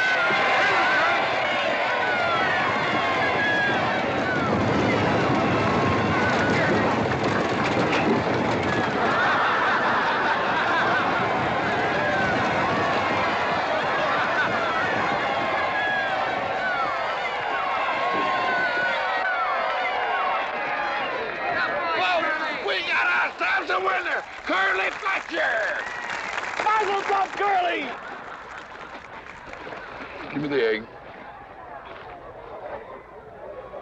Disqualified. Here you go, Curly. GW, you'll never believe what happened over there. What? You smell of beer. Well, naturally, I'm drinking beer. Ladies and gentlemen, the next event will be a contest between the two bronco-busting champions of our territory. Remember the year I rode in that event? Wore your garters to hold up my sleeves? We had a bet, and I won it. George Washington McLintock, you are a very crude man. Well, I guess so, but that was a rough horse, like to jarred my insides loose. But it was worth it. 3 beers.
so. Nothing busted but my pride. Well, that ought to even things up, farmer. For what? Well, that sore nose you gave me the other day. Well, that ain't what's sore on him.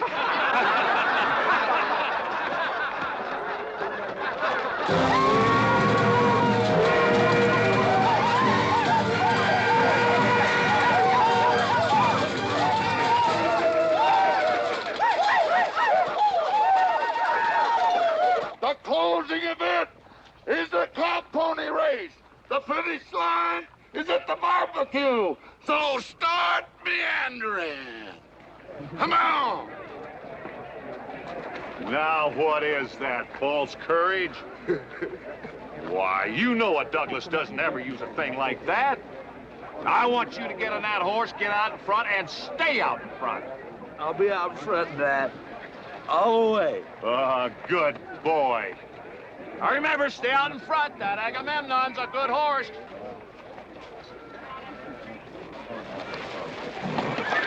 Oh, Agamemnon.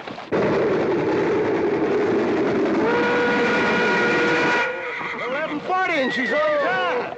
Oh, boy.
Whose idea was this stunt? God doggone it, they're my real book.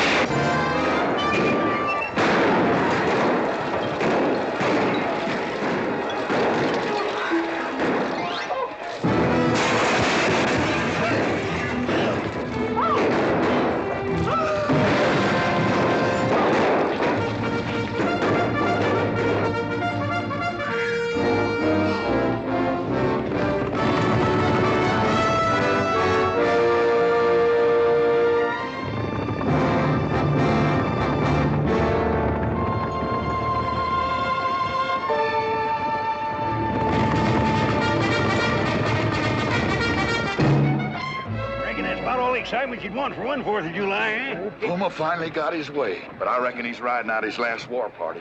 He won't get very far. But one thing still has me puzzled. Where did they get the guns? I was wondering the same thing. My kidney's been bothering me. Bunny? GW.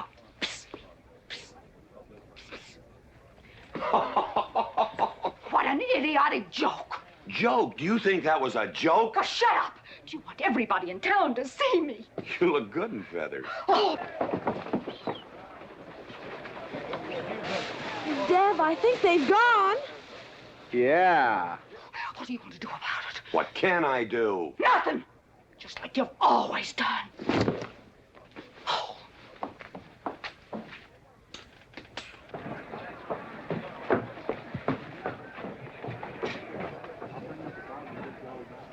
How long, GW? How long what? Catherine. She's been riding herd on you for 2 years now. I'm a peaceable man. But my father used to say, you raise your voice, it doesn't do any good. It's time to raise your hand. Well, I've been planning to do something about it. I'll have another talk with her. Talk to her? Talk to her? Talking won't do any good. Becky, have you seen your... What's been happening around here? You've got hay all over you. Been some mighty sneaky goings-on here during that raid, Mr. McLintock. Who was it said only a trollop would kiss a man before they were formally engaged? Oh, but we are engaged, sir. You are? That is, with your permission. Well, you've got it. Oh, Mrs. Warren? I think it's wonderful. I guess this is the only engagement that ever started off of a spanking. Mm-hmm. I reckon Birnbaum is right. All right. Lord bless us, this is gonna be a great day. Doggone it, folks. Let's don't let a little old Indian raid break up a good barbecue and a rodeo. The meat's on. Let's go. You contestants, get ready for the cow pony race.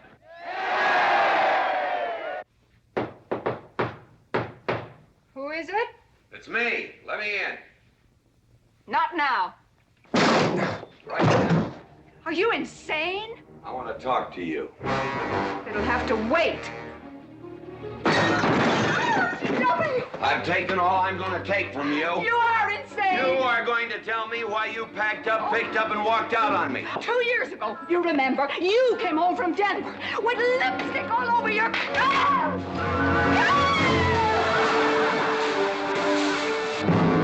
Lipstick on my collar. I've got the goods to prove it. Who cares? Why, you big...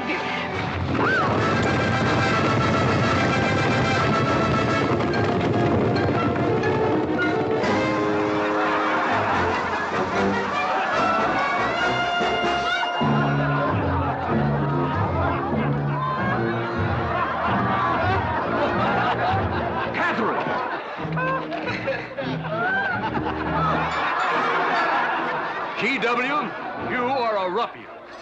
Cuthbert, you are right.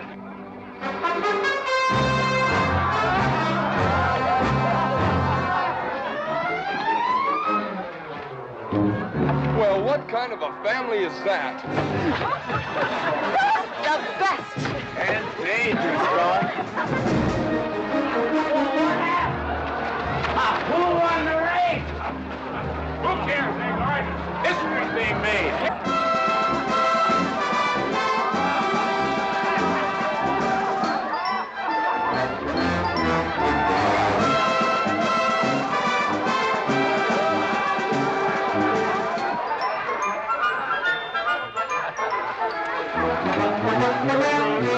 Yes, Rufus? I regret to inform you I've changed my mind about matrimony.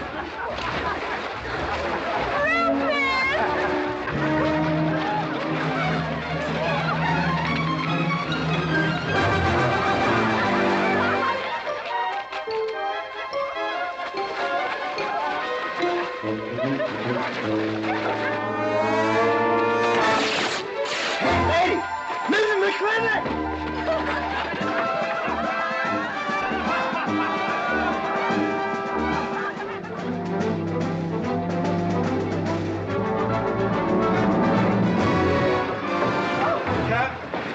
Catherine! Get him out of here. Hands out. All right, everybody out.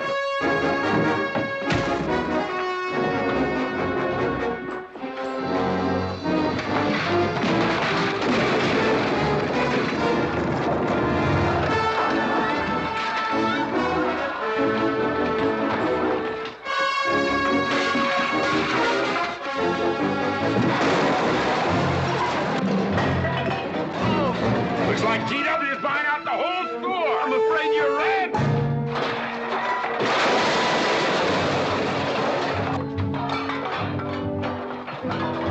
Call me family! Call me family!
won't do you any good. You've been digging those burrs into me for 2 years. Now you're gonna get your comeuppance.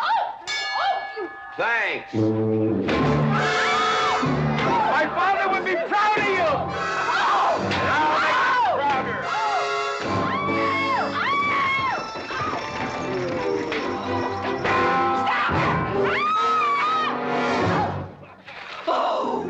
Keep it. You may need it. Now get your divorce. Home. Don't spare the horse. Home. You heard me. Don't think you're going to get rid of me that easy. Yeah.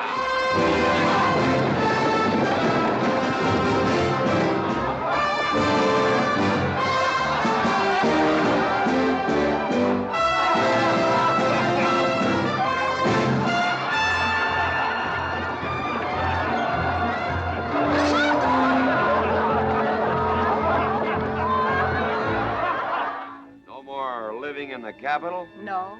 No more Newport in season? Nope. No more dancing at the governor's ball? No, GW. Happy days! 310 times without a miss. That's a record.